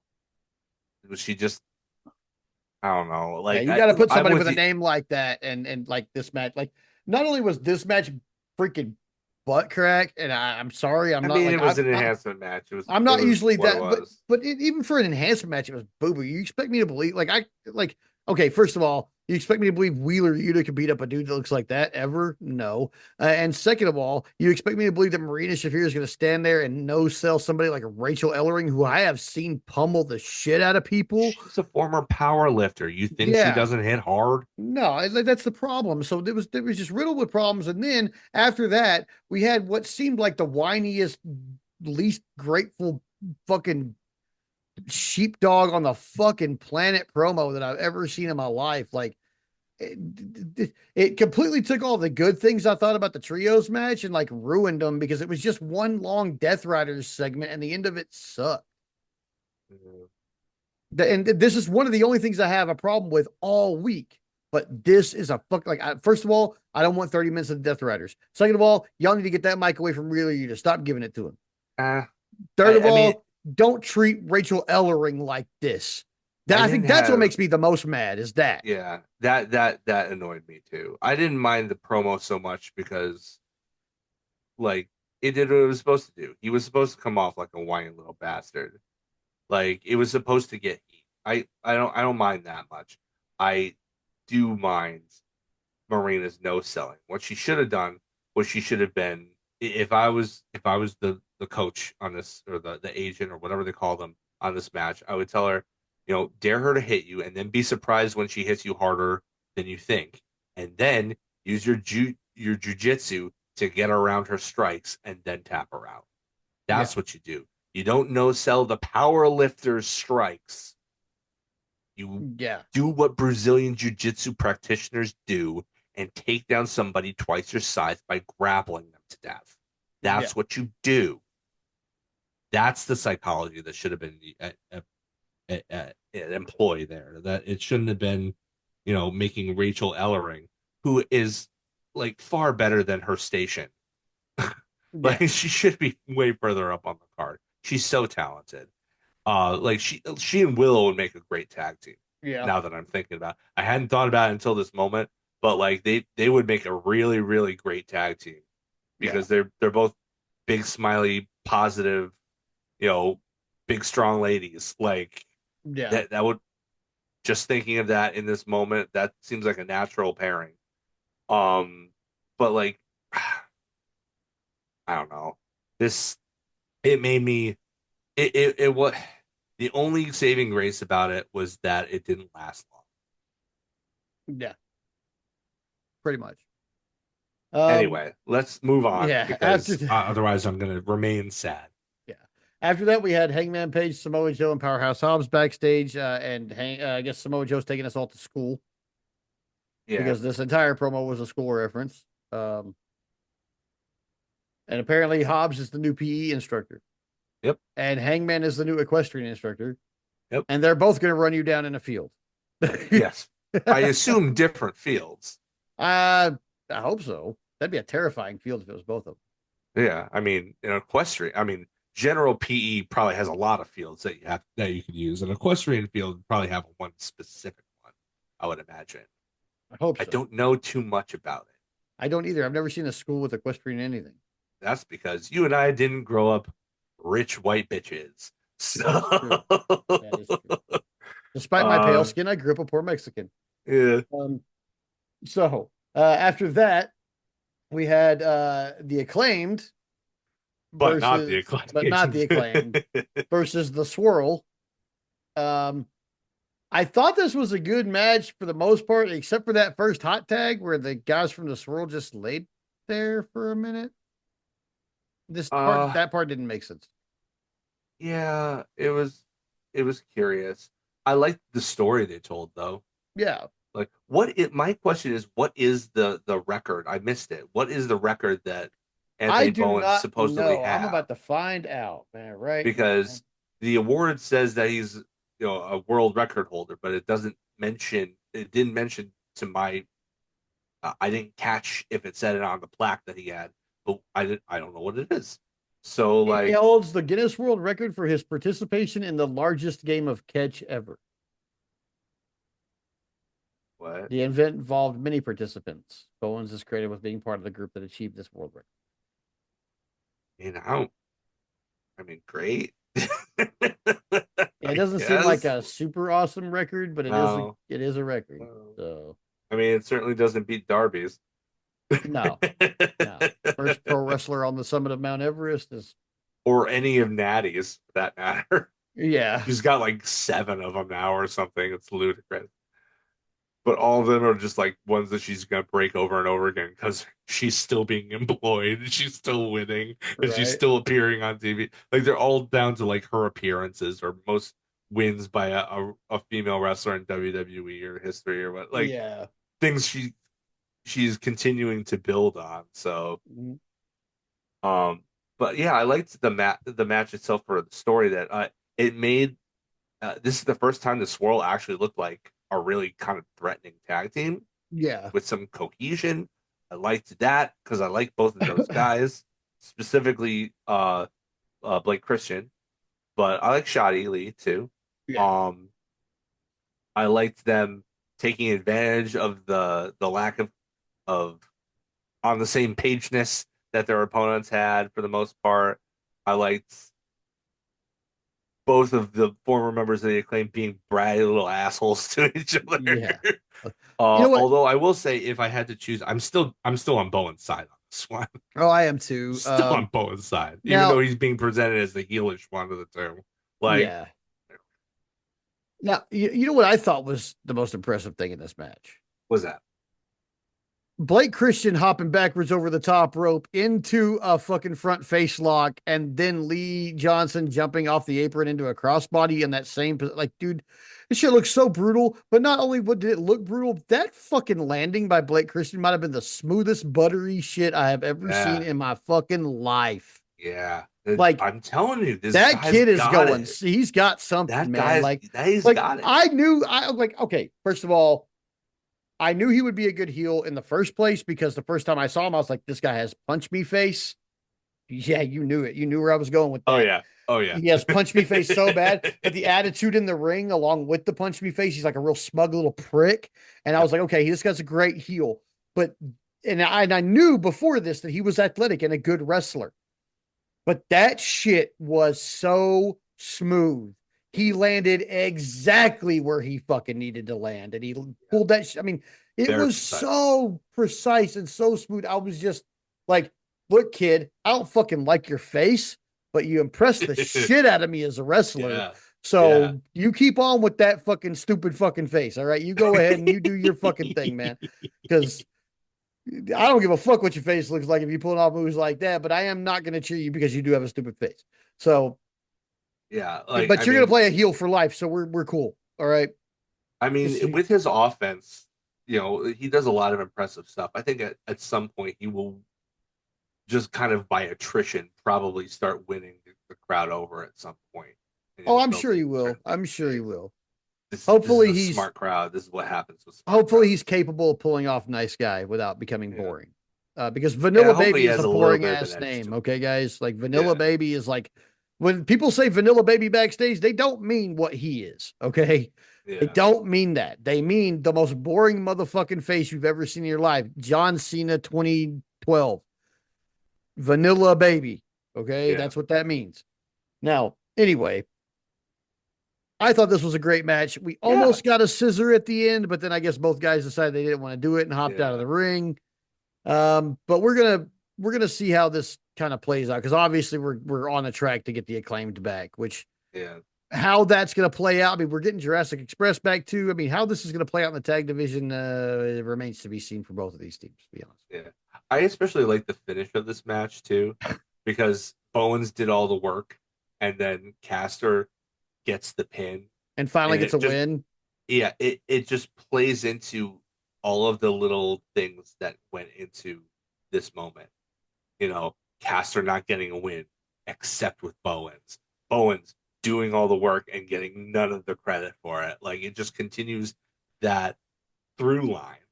Yeah. So it gives them an excuse to be tagging together while also continuing their grievances against one another. Yeah.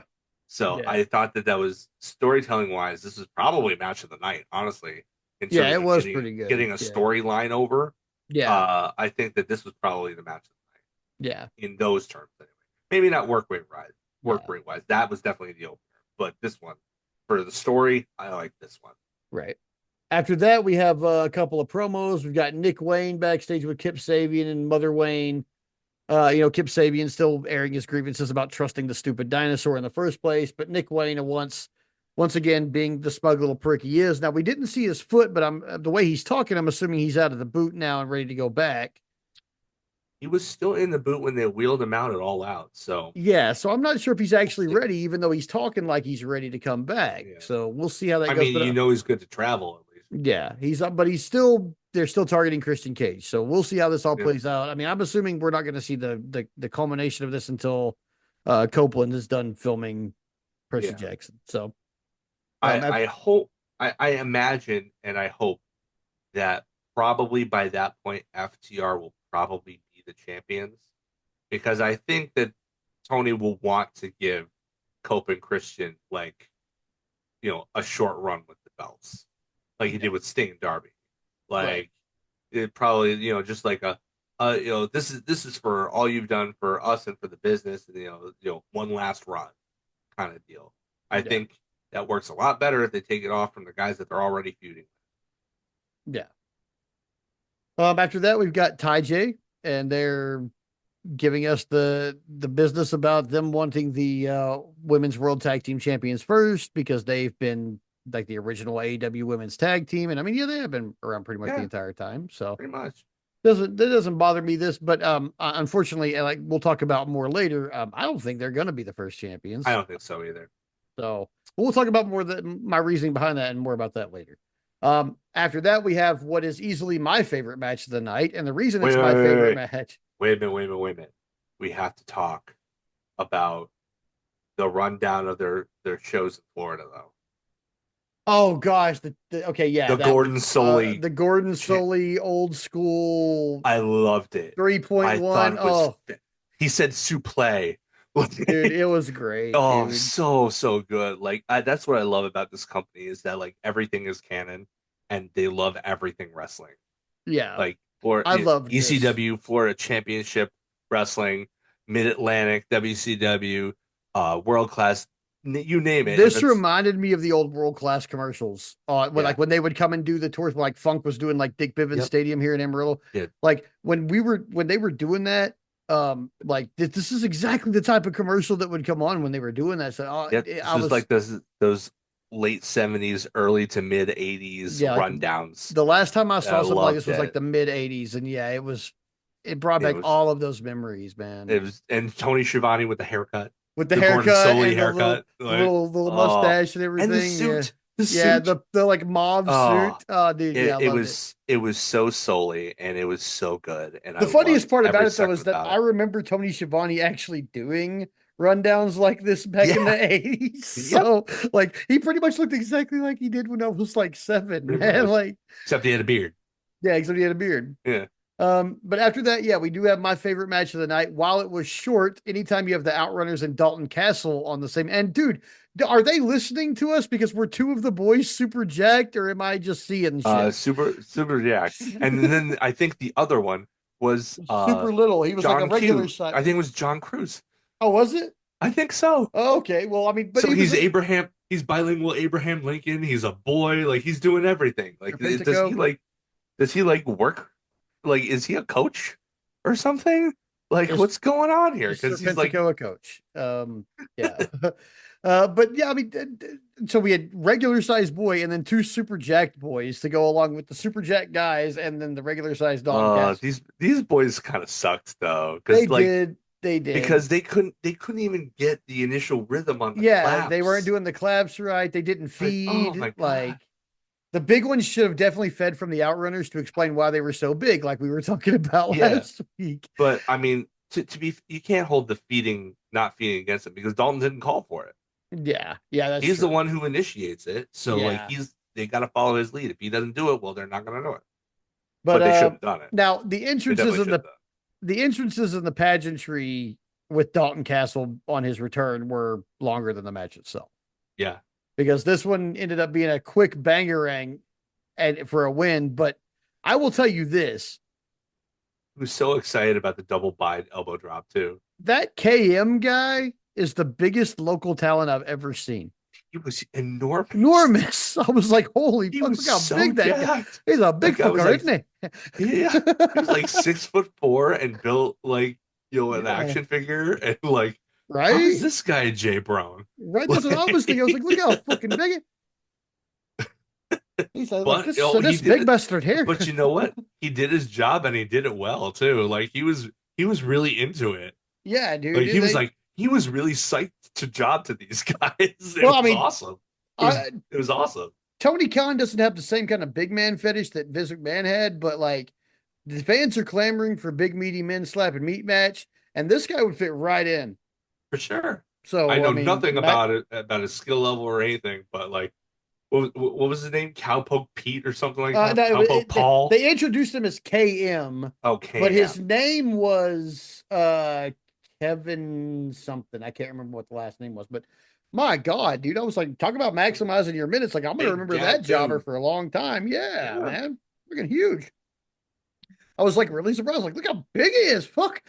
Yeah. Hell yeah. After that, we have the kind of fallout from the Kyle Fletcher attack earlier. He is now defending his TNT championship in an open challenge against Commander here on Collision instead of it being on Dynamite. And this match was almost as good as the opener. It was It was right up good, there. man. I It had a was good right time with up. this These two have ludicrous chemistry. one. Like, I mean, these guys have fought a lot over. Like, I think they said that they fought over the Ring of Honor World TV title at one point. Yeah, they were for a little while there. Yeah, Um, uh, I wasn't yeah, watching, but I remember that happening. Yeah. yeah. Like the Commander is just like I remember when this guy was jobbing all the time, and he was just putting in the work, and putting in the work, and putting in the work, and now he's like one of the luchadors specifically that I'm most excited to see. Like I'm more excited to see Commander than I am to see Hologram. Mm-hmm. If we're being honest, like, I was actually like surprised to see him tonight because we hadn't seen him in a while. well, he was And injured. He oh, had gotten okay. injured. Um, crap, I can't remember how. It was during a match. Oh, I don't remember how. But Hmm. I'll probably remember it after we stop recording. Yeah. That's how it is with me too. But yeah, he's been out for like 2 months, something like that. So it was a kind of a minor injury. Yeah. But yeah, this was his return, and he looked. I mean, he certainly didn't look like he had any ring rust on him. No, He not at was all, man. walking the ropes. He was doing all of his stuff. Really, really, and Kyle, God bless him. Like he for somebody his size, I'm gonna say it again. Like he just knows how to wrestle small guys and make them look like major threats. Mm-hmm. Like he really goes out of his way to sell for these guys, and it's Hmm. so and to sell in a believable way that you think, oh my gosh, this 5'9" guy is gonna you know really he's really taking it to the 6'4" carved out of granite looking dude. He's gonna beat him. Yeah. Like he there were times that I mean, I don't think I ever really believed that Commander had a shot, but like if I was in that audience, it might have been different. Mm-hmm. If I had gotten Now, swept up in the live experience of it, there might have been a couple of times where they had gotten me. now, do you think Kyle Fletcher's so good at that because for the majority of his career, he actually has been the small guy? I Because I mean, think no, about it. Like even in his tag team, like Mark Davis is much bigger than Kyle Fletcher he, is. he You he's know, not like taller though. He's no, not but he's taller, just, but but he's not as beefy. yeah, Um, no, I think it's going to Japan where they're mostly smaller guys. mm, And he just learned to work smaller guys because that's what he was surrounded by.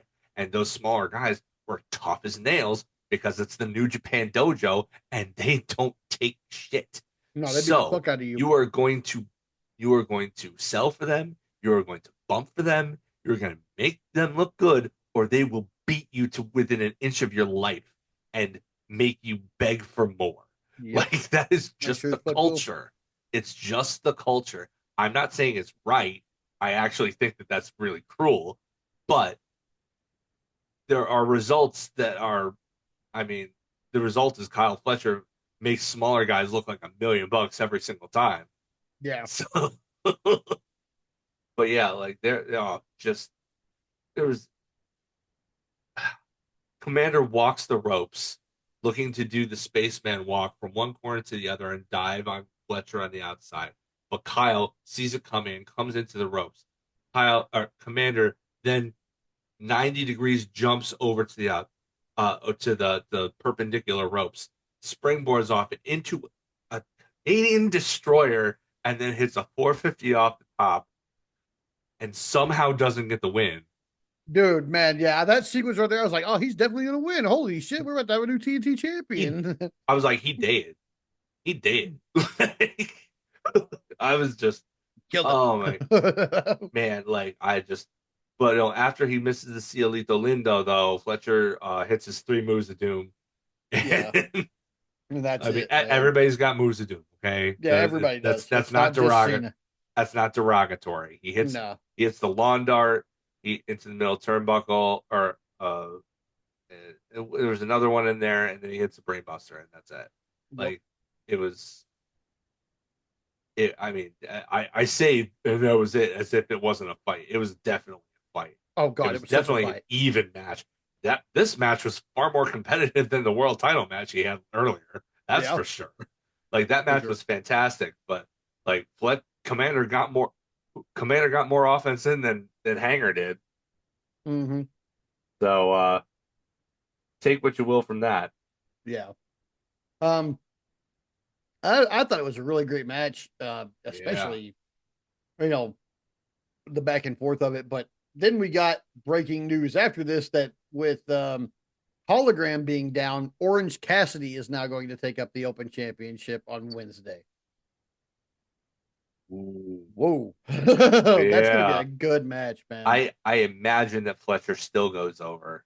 Oh, I'm They're sure he used will I actually. mean I'm sure that they're using Orange Cassidy's equity with the crowd to leverage more momentum for Kyle Fletcher and Yeah. his ascent up the The card. only other way But this like goes is they schmoz it out because they don't want Orange to take a loss so quickly. But I mean, Orange will always get over. yeah, He can that's the afford to thing. He lose. can afford a Like loss. he Yeah. can afford a loss here. You know, I mean, by the come the next week, you could put him against Okada, and he'd be over like Rover, and people would be biting on every single near fall. Like Yeah. he will not suffer losing to Kyle Fletcher Yeah. at all, at all. As long as they have a direction for his character, he'll be fine. Yeah. After this, we continue Eddie Kingston and Big Bill's beef by having Eddie Kingston and Hook taking on Big Bill and Brian Keith. Unfortunately for Big Bill and Brian Keith, they didn't get an entrance. Um, Yeah, they did. did they? Because this is Yeah, because my notes say Big Bill and Brian Keith were already in the ring, so maybe I no, missed something. Okay. no, I remember it because I hate their entrance because their Tron is just split down the middle with the bounty hunter Keith, Brian Keith, and Big Bill in like Oh different yeah. fonts and backgrounds and the whole thing, but it's just the one music. It's like, oh, I hate this. Okay. Like, get a name, get a name, Yeah. like just. But Yeah, so I remember that distinctly. but then Eddie Kingston and Hook come out, and Hook gets a mic and says that he's talked to Tony Khan and he's made this a tornado tag team match. At which point, they run to the ring and just resume hostilities from the end of Yep. All Out. Yeah. I thought this was fun. I didn't think it It's wasn't very fun. It was nothing long. special, but Yeah, it was fun. I feel like this probably ends it though. I kind of hope I mean, so, but like not sure I where. I don't mean, get why me exactly. wrong. I like the idea of Eddie Kingston and Hook as a tag team in a mentor mentee capacity, but I'm disappointed that he's not doing anything with Mox. Oh no, see, that's where I think we're going. Hook has a legitimate beef with the Death Riders. It's true. So does Eddie. So I think that's where Yeah. we're headed. I think Hook and Eddie are Well, you probably gonna assume Eddie does yeah. But I think because he was injured before the Death Riders actually yeah. became a But thing. he was injured So by a Death Rider. that's true. That's So true. I He think hates that Claudio and yeah, he always ate, will. dude, he came out they don't even have a feud going on. He came out in a Claudio Sucks Egg shirt and all out. So Yeah. and he was injured by Gabe Kidd, who is a Death Rider. I Yeah. mean, At like least by proxy. Yeah. yeah, he has plenty of reasons to have beef with them, I think. And I think Yeah. that they're probably going to buddy up with Darby Allen eventually, probably after this I Quit match, and we're going to see what happens. So Yeah. I wouldn't be surprised if at this I Quit match at Wrestle Dream, when the Death Riders get involved, so do Hook and Eddie. And I think that's probably what's going to, if we're winding down this Big Bill and Eddie thing already after two matches, then yeah, we're probably headed on a crash course with the Death Riders. At least what I assume, and what would be the smart choice. I mean, it's what we want. what everybody Yeah, wants. Everybody wants Eddie and Mox to come face to face. When that happens, it's going yeah, to create the most anticipated following moment in AEW history, just about. yeah. So, I'm very interested to see how that pans out. mm-hmm. I think And we there are all are. there are several interesting possibilities there. Actually, it could go in several directions, and all of them are ones that I find interesting. Yeah, So, yeah. After that, the Bang Bang Gang does exactly what we said they were going to do a few weeks yep. ago, and I adds. mean, it was pretty well telegraphed. Yeah, it was telegraphed, but they add I'm not Ace gonna Austin. I'm not gonna bury Horowitz myself over this. Mm-mm. But yeah, they bring it out Ace Austin, and so now he's part of the Bang Bang Gang, which I figured would happen. Yeah, But when the other guys get back, that's going to make them 5 strong, man. yeah, yeah. It's true. That's an Anarchy in the Arena team or a Bloody Bits That's team. true. There you go. I hadn't even given that any thought, but Yeah. you're right.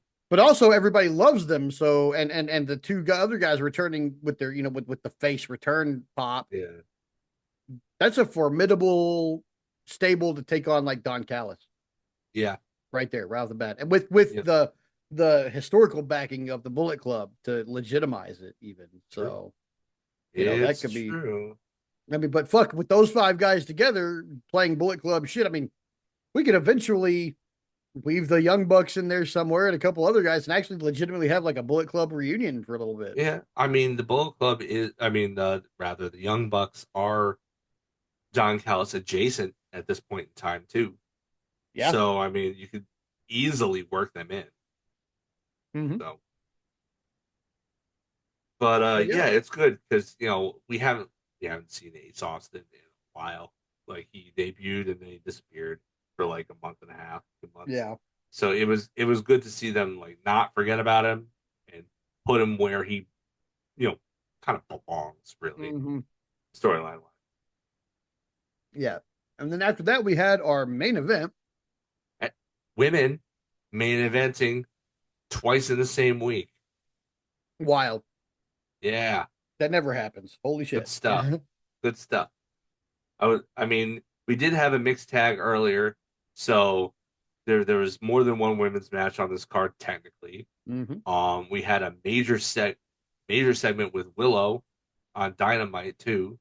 Yeah. So like, I mean, it wasn't a match, but it was a major segment. Anytime you involve the women in the men's storylines because of the priority this genre generally gives to the men's storylines, it feels like a big deal, Yeah. you know? Yeah, it definitely does. So And yeah, we did a really good job. They did a really good job this week of showcasing the women, I think so too. especially this match and the aftermath thereof. Which that's another thing, man. I think that announcement at the end of this match kind of overshadowed the match itself. Yep. Not that the match wasn't good, because it was. Julia Hart and Jamie Hayter had a much more competitive match than I had any right to expect them to have. Yep. Julia Hart continuing to show her absolute high level of toughness. Yeah. Like, For man, somebody who's like 5 foot nothing and probably not even 100 pounds, that girl can take a whooping she that has and keep on coming back. Like she she is a has tough little lady. she has toughness as big as her husband's pecs. Yes. His oversized cartoonish pecs. but It's true. It's but true. yeah, I mean it's true. But I mean, God, she's just so tough and such a good role. I love the promo beforehand, like when they did at the beginning. Julia Hart's always good on the mic. Just because it feels like she really kind of lives the spooky little witchy chick thing, and Yeah. she just turns it up to 11 when we're on TV. But she's probably the type of girl to tell you what sign she is.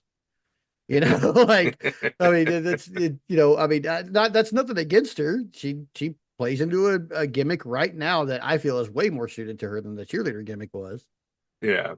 So, I believe this. Whenever I see somebody in a cheerleader uniform, I don't necessarily always believe it. She looked like a cheerleader, And she was and I mean, yeah, legitimately in and she high school. was So okay, and so it is believable. But for some reason, I feel like this character is more yeah. her than I that. remember reading an interview about, I think it was with Brody King.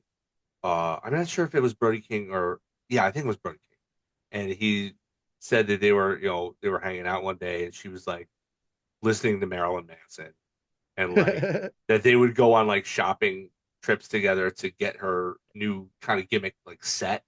And and Mhm. they'd go to like Hot Topic or whatever, and he was amazed. It's like, oh, this is kind of who you really are, aren't isn't it? Like, and she's like, yeah, because I mean, like, look, if you just look at her, she's like the petite little, you know, blonde, you know, pretty little girl that you don't really, you think she's like, you would assume that she's like this little tiny, demure, hyper feminine, Super bougie.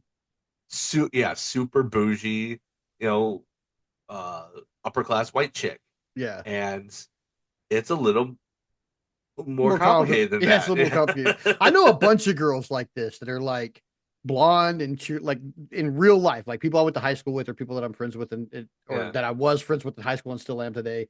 But like I've seen a lot of these girls. Like where I live, it's a big thing. Like yeah, they're blonde, cheerleader hot, dark soul, and I don't mean in a bad way, but you know what I mean. You know, like Dark dark, Soul, yeah, yeah, complimentary. complimentary, yeah. Like just spook they're them spooky bitches, man. Like it Damn fits spooky them as bitches. much as it fits the triangle of madness. So um but yeah, I thought this match was freaking awesome. And then Hart trapped Hater in an octopus. And I for a minute there it was on for so long, I thought Hater might go down to the octopus, man. Yeah, I mean, once she not hyper, but once she got the full extension on the arm, I'm like, Oh oh, yeah. this might be a thing. Yeah, but then Hater, reversed it into a tombstone, and she kicked out of that too, which was Yeah, wild to me. But then Haterade, and we get the win yeah, pretty immediately thereafter. However, after the match is where it gets really interesting because Sky Blue comes out and she attacks Hater, and Julia Hart recovers, and she, they're beating up on Jamie Hater pretty bad. But then Queen Aminata shows up, and she wastes Sky Blue's tummy with that freaking belt too. And that was one of them yeah, spiked like punk belts, man. Like, oh my gosh, that hurt. yeah. It Um, looked and sounded I wouldn't have real wanted to take good. another one. And if I was Julia Hart, I would have done the same thing she did, where Yep, she ducked out before getting one. Yeah, yep. like after I saw that first one, I'd have been like, nope, not Get me. the F out. Yeah, and so they get out. Tekla comes out to kind of join them. Of course, Aminata and Tekla are jawing back and forth because it's on site with them two. Yep. And then Hader gets up and in a moment that I did not expect Yeah. Me at neither. all, was saying that the only way to finish this bullshit, that I'm tired of your, she literally said, I'm tired of your BS. And the only way to finish it is three simple words. And I was like, holy shit, she's not about to do this. And she said blood and guts. And I lost my fucking mind. Yeah. I was it was so cathartic because we've been calling this. Mm-hmm. We've been calling both of these possibilities for months and months. As soon as all these women just started, getting into these multi-women tag team matches, every single week getting in each other's business in different permutations, combinations. It was like they're heading for blood and guts. This is the Yeah. only reason that they would be continuing to do this. And it got a little long on the tooth, to be fair. Yeah. But like when they said that uh Tony Khan had a major announcement to make on Dynamite, I was thinking it was probably the women's tag belts. But in the back of my mind, I was like, oh, it could be blood and guts though too. We got both. We're We spoiled. got both. I did not expect Yeah. both in the manner of 4 days. In Yeah. the time span of 4 days from each other. As somebody who's been like increasingly more a fan of women's wrestling than men's wrestling, I feel we are highly spoiled this week with Yeah, these two we got announcements. we got real spoiled. Yeah. But now I posture, we don't do this very often, but I say next week on Call It in the Ring because we've already got this week's taken care of. But next week, if they haven't rounded out the teams on this week's TV, we should talk about who those remaining five ladies should be. Yeah. because we have two on one team and three on the other. There are at I least think five additional I think lanes. the heels are obvious. The baby face is less so. But yeah, the baby faces are way less obvious, especially with the tag team tournament coming up and all this other stuff going on. Like Hmm. it's way less obvious. So, yeah. With that said, Collision was pretty awesome, ended Yeah, really awesome, and now, both had really, really strong endings. yeah, the endings were very strong. Like I was left like as many downer endings as we've had in like the last couple of months. Oh, I that was was like so super nice. happy to get two good endings in a row that had me like hyped and one like, damn it, why did the show have to end right there? Like I need another hour. Like just that's the type of week it was. So yeah, Collision was pretty awesome this week Absolutely. I was very, very, very pleased with what we got this week. for sure. That having been said, I think there's only one thing left to do, isn't there? Yep, that is do it like the pros do and call it in the ring. Yes. So, as soon as that announcement was made about the World Women's Tag Team Championship uh, being decided very, very soon, I texted Aaron. I'm like, you know what?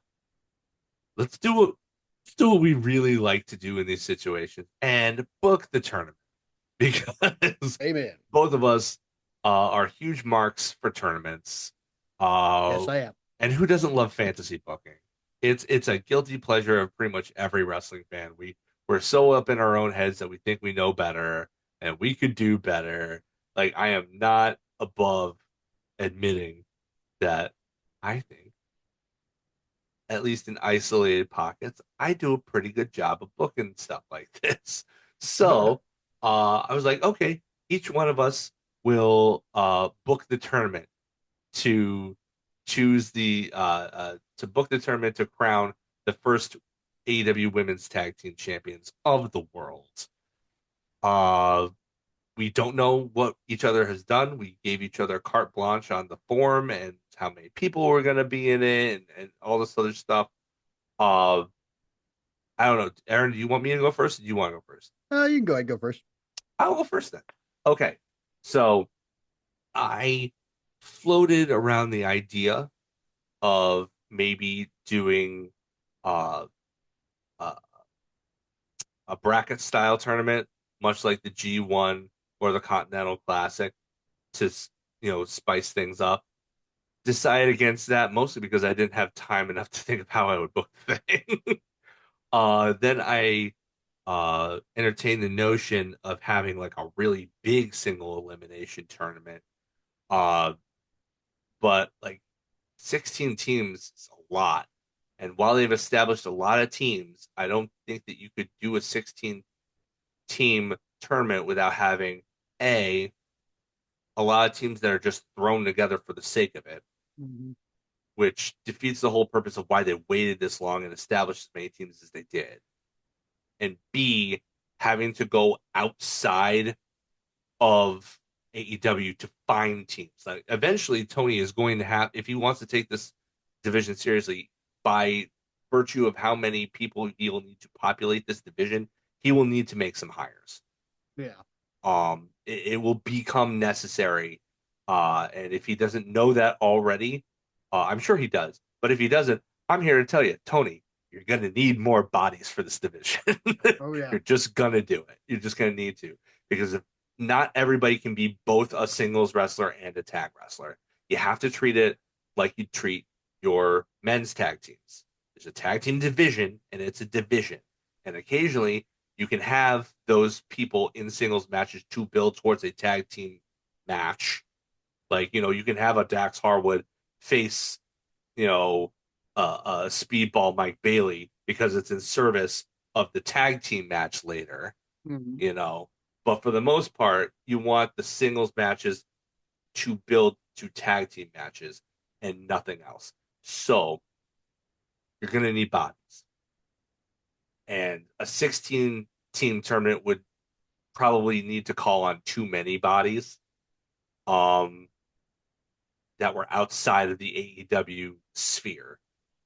Um, Right. that being said, I chose a single elimination 8 team tournament with I think a little bit of everything. We are And both on so the same page on that format. awesome, Eight wonderful. team single elimination. So, I'll just do the entire tournament. I wrote down some quick notes. Round one, quarterfinals. Timeless Tony Storm and Mina Shirakawa. I want to call them the Timeless Lovers. Uh, they are going to defeat the Vendetta, Deanna Purrazzo and Taya Valkyrie in the first round. I teased the Vendetta getting further in this thing elsewhere in the tournament because you know me, I love some Deanna Purrazzo, but I'm going to use this as a way to introduce a few things. First of all, I think the match goes about 13 minutes. Valkyrie takes the pin after I envision this finishing move for the Timeless Lovers as Mina Shirakawa lifting her opponent up into the upside down position for the Glamorous Driver, and then while she's doing that, Tony Storm coming up to embrace Shirakawa and kind of make an opponent sandwich, Mm. and then hit the pile driver. They both drop down at the same time. Oh, So I want to call that uh the love bomb. And I can call it love bomb even though it's a driver because if the Tiger driver is more a bomb than a driver, then this driver can be more driver than bomb. You know what I mean? fair. Um, Afterwards, they can pick up the thread of the vendetta that they planted months and months ago of missing something that they had left and begin anew their search for a third member.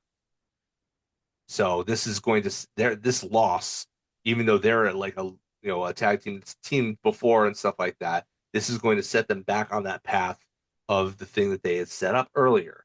Before this match takes place, though, interesting. During an interview segment with Renee Paquette, Thunder Rosa confronts Storm about her choice in tag team partner, thinking that while having nothing against Mina Shirakawa, with the belts now a reality, it would only be logical to pick up where they left off as Thunderstorm slash Thunder hits. Storm's music hits before she can properly like apologize or explain to herself. I'm sorry, darling. That's my cue. My public awaits. And then she just leaves to go have the match, leaving a confused and dejected Thunder Rosa behind. That will come up later. Uh, Another quarterfinal match. Dem spooky bitches. Sky Blue and Julia Hart pick up a clean win over the tag team of Nyla Rose and Harley Cameron, calling themselves the Wrath of the Roses. After a match that at 10 minutes, with a lot of comedy from Nyla and Harley, I want a lot of that kind of stuff in there. But eventually, Cameron takes the pin after the double gourd buster seated super kick finish that they've got. Uh, I've given it a name. You can use it if you want. I've called it the Call of the Void. Uh, so this match at 10 minutes goes probably quite a bit longer than anybody expects, and hopefully will reveal the odd couple chemistry between the first time partners who are only partnered up because Harley Cameron wants to be in the tournament, but Statlander is busy defending her women's Women's world World title. Chip. Yeah. So she needs a partner, but like Stat's kind of doing her own thing. Yeah. Stat gives her blessing to find a partner. It's not going to affect their friendship or anything. She supports her, women supporting women. There you go. And after even they find that Nyla Rose, after initially accepting this and losing, even though Cameron took the pin and not her, Rose will come up after this and come up to Harley and say, "Hey, you know what? That was fun. Even though we lost, we should continue to do this because I like hanging out with you." Which further establishes that everybody likes Harley Cameron and puts Nyla Rose on TV more often. Or uh, in a role that I think she could really excel in a comedy tag team. um, yeah, Nyla needs to be on TV, and you know, uh, yeah. Next match in the quarterfinals, Megan Bayne and Penelope Ford beat Ty J in about 20 minutes of back and forth. It sees both baby faces playing Ricky Morton at different times with hope spots in between. Ultimately, though, Bane hits Ty Mello with Fate's Descent on top of Anna Jay and pins both of them to move on. Oh, geez. Okay. Uh, Ty J is one of the longest tenured female tag teams in the AEW. So even in a loss, I want to make them look like credible challengers, which is why this has the long running time. This is the longest match in the quarterfinals. So I wanted to make them look really challenging. Uh, I feel like this is an opportunity to tell like a classic 1980s style tag team story. Like talk both teams talk to FTR before putting this match together. You will learn a lot, and it will benefit all of you. Yep. And then, so the last quarterfinals, I decided to have some fun. So, uh, when the belts got revealed on TV, Mercedes Monet tweeted out that she was looking for a partner because she's a belt collector. It makes sense. So we put her in the tournament. She finds a partner in an unlikely place in the returning Mercedes Martinez. They call Oh, themselves Mercedes Squared, okay. right? They're facing a wild card tag team. They have no idea who they're tagging up against. It turns out to be the returning Ruby Soho and a newly signed Shotzi Blackheart, calling Oh, themselves the Riot Girls. okay. GURLZ, baby. So, it goes back to not only Ruby Soho's previous identity as Ruby Riot, that a lot of people probably still know her as, but Yeah. also that punk aesthetic that they both share, going back to the Riot Girls of the early 90s and their influence on the music scene that heavily influenced both of these women, clearly. So I think that would be fun. And if she was able to buy back that tank from WWE, it would be really cool if they could both come out on Shotzi's tank. That would be amazing. Um, yeah, in a perfect world. But yeah, the Riot Girls upset Mercedes Monet and Mercedes Martinez in around 12 minutes to advance after miscommunication between Monet and Martinez throughout the match culminates in one of those meeting of the minds bumps with the headbutts, allowing Blackheart to roll up Mercedes Monet from behind to advance. So yeah, the whole thing is with new belts to win, it was always going to attract the belt collector like Monet. She has to think outside the box for anyone willing to partner with her since she's alienated nearly everybody she's come across, but finds Martinez, who hasn't had a match on AEW or ROH TV in, I checked, a year and a half.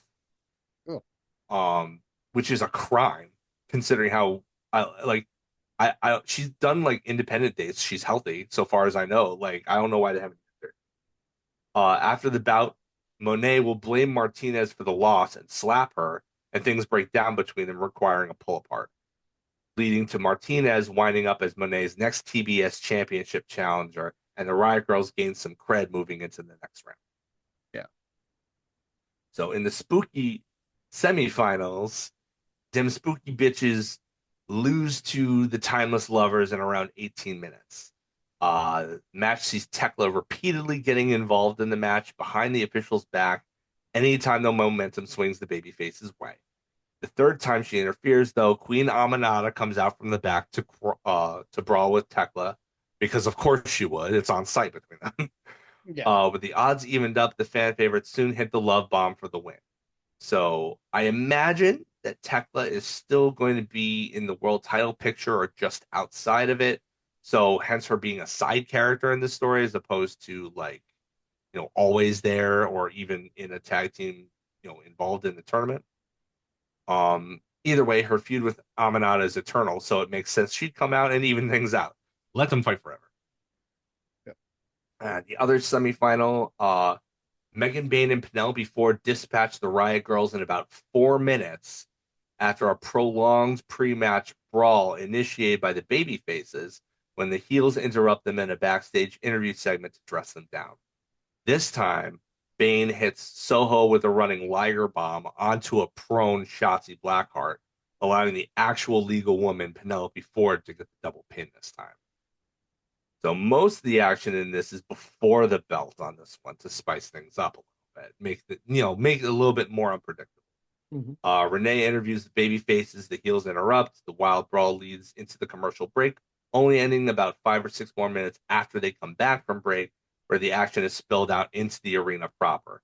Having properly busted the fan favorites up with weapons shots galore during the pre-match melee, the heels pick up a relatively easy victory once the bell actually rings, although there will be a fiery comeback for the Riot Girls to give the fans hope one last time before the Megasis and her disciple put them down.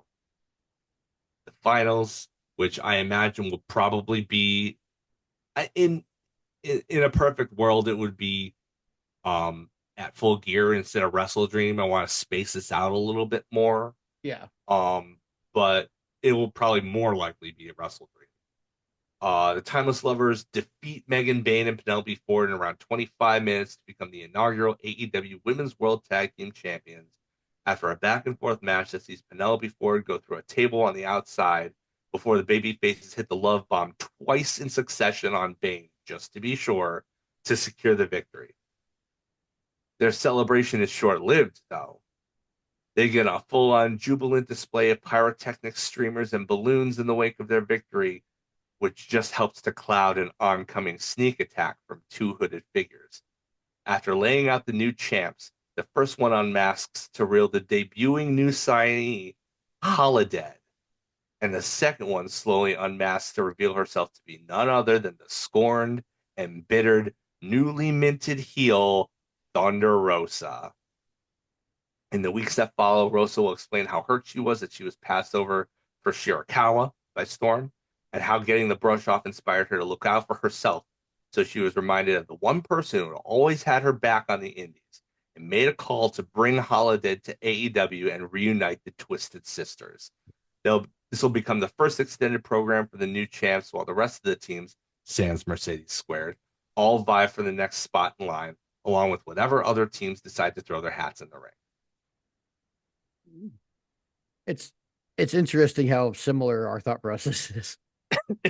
Well, I Because we figure putting the belts on Tony Storm, the biggest star in the division, immediately gives it credibility. You give them a nice lengthy title reign, and then they put over somebody else. Probably not Ty J right away, but I would have Ty J be like the third champs yeah. So after beating a heel. I also have an 8 team tournament, single elimination, and I do have a fun, kind of fun, uh, mystery team. So Ooh, can't basically, wait. in mine, Tony Khan has a list of tag teams that are entering this tournament. One of which he will not name. There is a mystery team here, and Okay. he does a nice little like spin the wheel, make the deal, or win, lose, or draw segment where he gives them their seed. So Okay. instead of All right. having face versus heel all the way down, we are just randomly drawing. Unfortunately, that's that way because I have more of one side than I do of the other. It Gotcha. happens. Uh, hmm, Now, Mina and Tony are seed 1. Ty got it. J draws 2. Megan and Penelope draw 3. Hater and Aminata draw 4. Ooh. Ooh, okay. All right. Dim Spooky Bitches draw 5. Thunder Rosa draws 6 and announces that her tag team partner is Persephone. Oh, okay. I like it. I like it. Harley really wants to be in the tournament. In my scenario, just like in yours, but in my scenario, her partner is Willow, and they draw 7. Okay. And then Team 8 ends up being drawn as the mystery team who will not be named. And that's where we're going to have a little bit of a way to maybe not think that this tournament is going to be won by one specific team all the way through. Okay. All So right. we start off with our first match. It's Mina and Tony versus Ty J. Unfortunately for Ty J, as much as I do love them, Mina and Tony are taking this win. Maybe not rather easily because they are a less experienced tag team, but they are going to prove the better. Um, I would probably give each of these initial matches probably 15, 20 minutes. So, just because it's going to get much longer, especially in the final. I want the final to be an hour long. So, Ooh. All right. All right. Uh, Oh, you know at, what you do? You put that at the main event of a pay-per-view. yes, That's what you do I with would, that. and if it's this match, I want it to main event Wrestle Dream. After that, we've got Megan and Penelope taking on Hayter and Aminata. Hayter and Aminata just proved to be too mismatched as a tag team, and Megan and Penelope take the win here. That's how we're kind of evening out the face and heel split a little bit. Gotcha. Um, After that, we've got Dim Spooky Bitches versus Thunder Rosa and Persephone. And this, in my head canon, Thunder Rosa stays a face throughout this. Now, I do see why she would turn a heel, and your idea is really good. But I have them going against them Spooky Bitches, and Thunder Rosa and Persephone take the win. Mostly because Okay. when we bring somebody in from CMLL for this lengthy of a time, we're probably going to give them at least one. Yeah. You know, Yeah. but them Spooky Bitches aren't going to don't lose anything by losing either. You know, No, not so really. They um, can always get their heat back. They've got Tekla. They can always right. cheat. And then Willow and Harley have their match, and they're waiting for the introduction of this surprise team, and the Death Riders music starts playing. Oh no. And Marina Shafir shows up on the stage. Oh no. I think I know where you're going with this. And her partner is the newly debuting Shayna Oh, Baszler.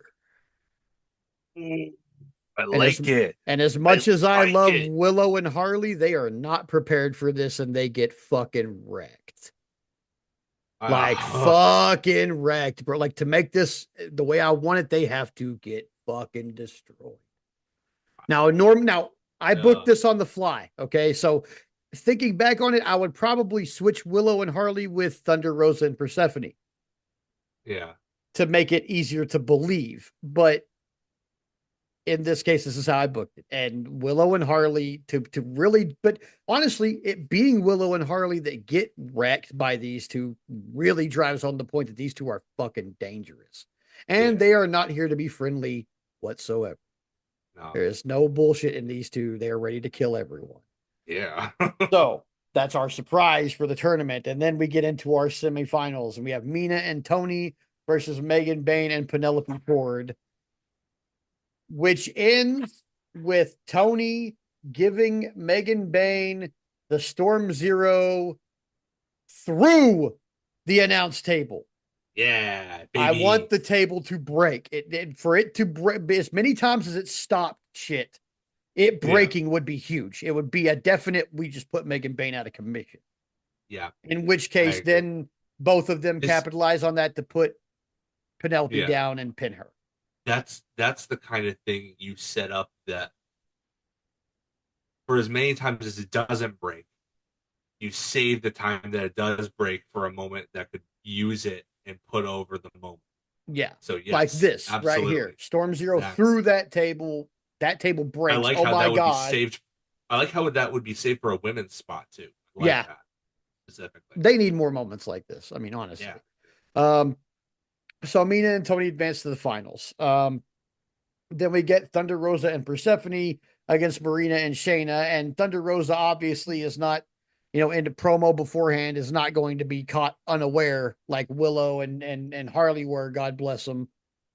Um, and to their credit, Willow and Harley even make an appearance in this match, but it's just not enough because there's still other Death Riders.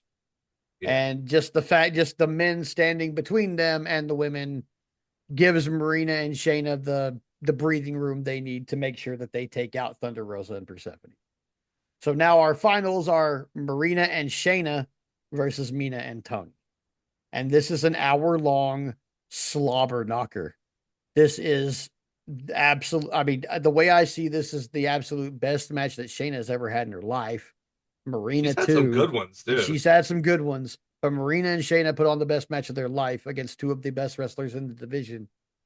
Unfortunately for Marina and Shayna, they do come up short in the end because the Death Riders try to interfere, and they are taken out by Hook and Eddie and Darby Allin. Okay. So Hook and All Eddie right. and Darby Allin all show up. Darby with his flamethrower, Eddie with a can of gas ready to immolate the fuck out of someone. And the Death Riders are like, oh, no, fuck. Like, sorry, ladies. We Yeah, ain't you're going on to be your own. involved where you're on your own. And Yep. unfortunately for the ladies being on their own, that means that Mina hits that jumping off Tony's back tornado Oh, I love that. It's from the so post fun. to the top rope into the ring. Oh, nice. Like Tony is Uh, laid out across the top rope because she got crotched there or whatever. And Mina just up them stairs, up that pole, across Tony's back, tornado into the ring. And oh, that's I how she love ends that. Shayna Baszler. And that's the pin right there. I think that should be her finisher. I love every time she does that thing, man. Oh, But especially if you get it a two-step off the top, boy, oh boy, would that be amazing. And I think that's how it should end. And of course, just like you said, Mina and Tony are the first AEW women's tag team champions. I love And that. I also, for the same reason as you, want it to be Tony because she does not have the world championship, but her having this championship first automatically lends it a legitimacy that it will Yep. need at the beginning. Yep. And I feel like that's why they took the world women's title offer in the first place, Yeah. is to elevate this belt in the Now, art. I fully expect her and Mina to win. I do have an alternate universe. Mina and Tony still win, but I do have an alternate universe take where it's pretty much the same, except our surprise tag team is Billy Starks and Athena. Yeah, I did uh roll around in my head the idea of putting them in there, but I figured that this should be an AEW tournament Yeah. and not have, if you, it's one thing to get outsider to come in and invite them in. It's another thing if you, the appearance of needing to call up the developmental brand. Yeah. It's a different look. It's like, well, why did you stock this tournament with, if you couldn't stock it with all of your own people, why did you even book it in the first place? Yeah. You know what I mean? Yeah. Like, it's one thing if you're reaching out to a partner and being like throwing them a bone, be like, Yeah. hey, you want to be a part of this history? That's one thing. It's another thing is like, oh man, we just don't have enough of our own girls to populate this tournament. Okay, better go dig around ROH. Like it's a different thing. But yeah. Yeah. This is the place, but this is the place I see. Like, if they're going to sign Shayna and they're going to bring her on, this is the perfect place to debut her because, I mean, what better way? I mean, Marina comes out and is like, okay, Chris Statlander didn't want to be my friend. Chris Statlander didn't want to be part of us. Chris Statlander didn't want to walk this walk, but I know somebody who walks this walk already and would be more than happy to do so. Yeah. And here's Shayna Baszler, I like, I know a lot of people on Blue Sky aren't necessarily, they think she's, I hate this phrase. It's I think it's my age that makes me hate the phrase. But like they think she's too quote unquote fed pilled. oh, Um but fact of the matter is, like, she was doing blood sport and stuff long before she got called to, participate in the original Mae Young tournament and then get signed to NXT. Like, she mm-hmm. was she was grinding it out on the indies just like everybody else. I Yeah, don't I think that you'd be surprised at how much she sees it as business and doesn't get involved with all of, like, the tribal crap or yeah, the corporate crap specifically. She doesn't seem to be the kind of person who, like, has corporate loyalty. no. She I feel like doesn't she seem treats like, it like the fighter that she is, and that's whatever team, whatever contract, yeah, I'm still fighting, yeah. uh, you know, and that's how So most of them treat it. So yeah, I like that idea. Like, I'm a big fan of Shayna when she's um presented properly. Granted, I think she was dominant over the NXT women's division for a lot longer than she needed to be. It got kind of boring after a while, which was, it was a good thing that they had Kyrie Sane interrupt her title reign there for at yeah, least a little bit. yeah, But like, I feel like she's still, her presentation is great.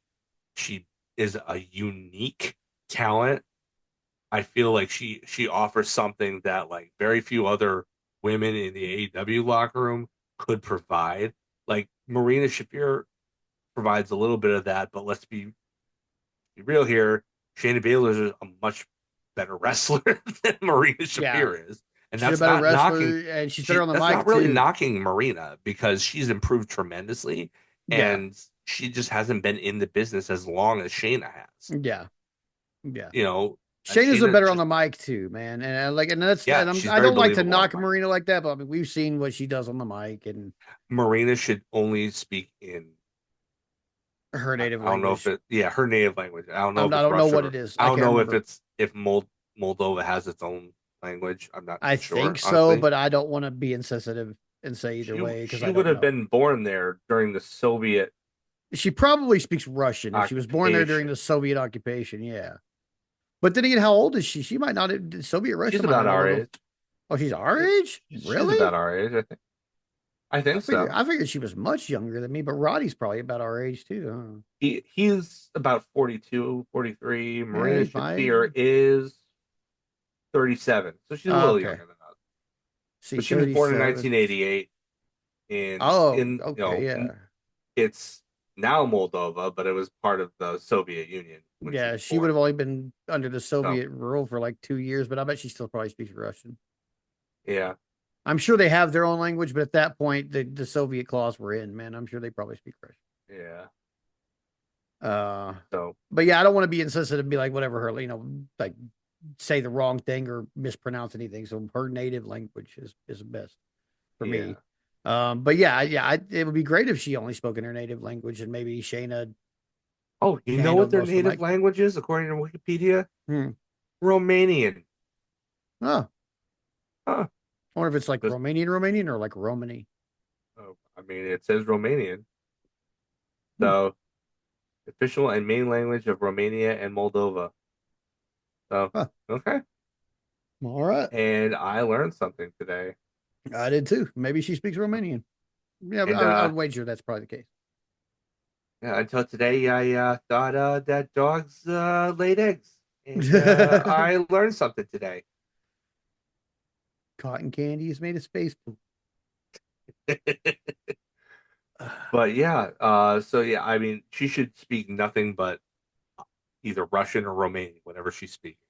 Yeah, Because honestly, I feel like it's far more intimidating than anything she could say in English. that's true.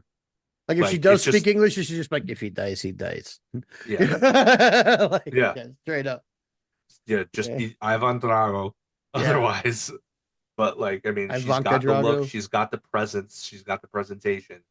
Yeah. But you know, when she opens her mouth, yeah, I don't. I want you to be angry and unintelligible to my ignorant ears Yeah. because it's scarier that way. It's scarier that way because it's a. I don't know why you're angry. I don't know why you hate me. Please Right. don't. I don't want you to beat me up. Please don't take my arm. It'd be funny if the whole time, like when she is speaking Russian or Romanian, she's like, I love all of you so much. I can't believe I'm with these assholes. Like just like it's one This of is those how you things. make a peanut butter and jelly sandwich. It's just one of those like things like you were talking about with like hologram earlier. Like AEW can have fun with that. Yeah, If they're yeah, for speaking sure. language, if we're not subtitling or anything like that, like they could have a lot of fun with that. Yeah. Like come out later and have her be like, "Look, I learned English just because I've been telling you the whole time John Moxley's a prick, and nobody wanted to fucking listen to me." I was a, I was a prisoner. Just have her come out that last day that she's with Moxley and be like, Yeah. like, y'all don't understand anything else. Help me. Help me. Help me.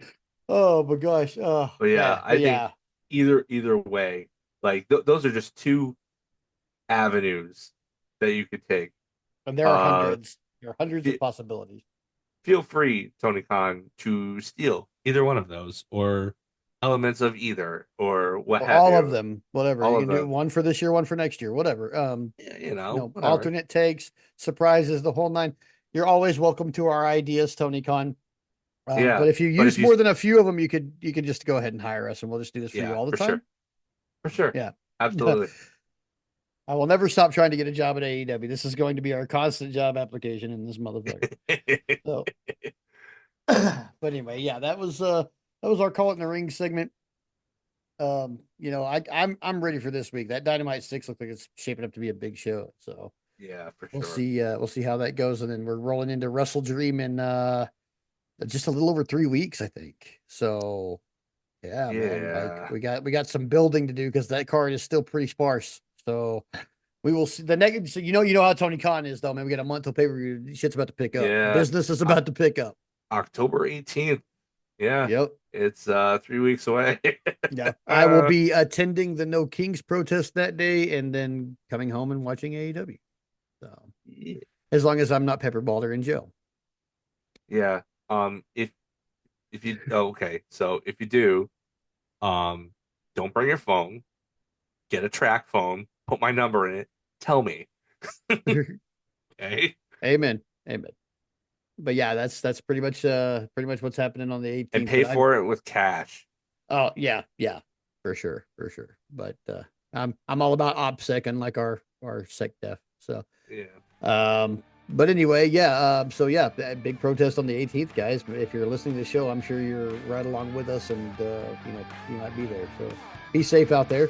And before that, be safe out there. It's a terrible, terrible world that's getting worse every day, and we hope we can bring you a little bit of joy today in the middle of all this chaos. And we love you, and keep your head on out there.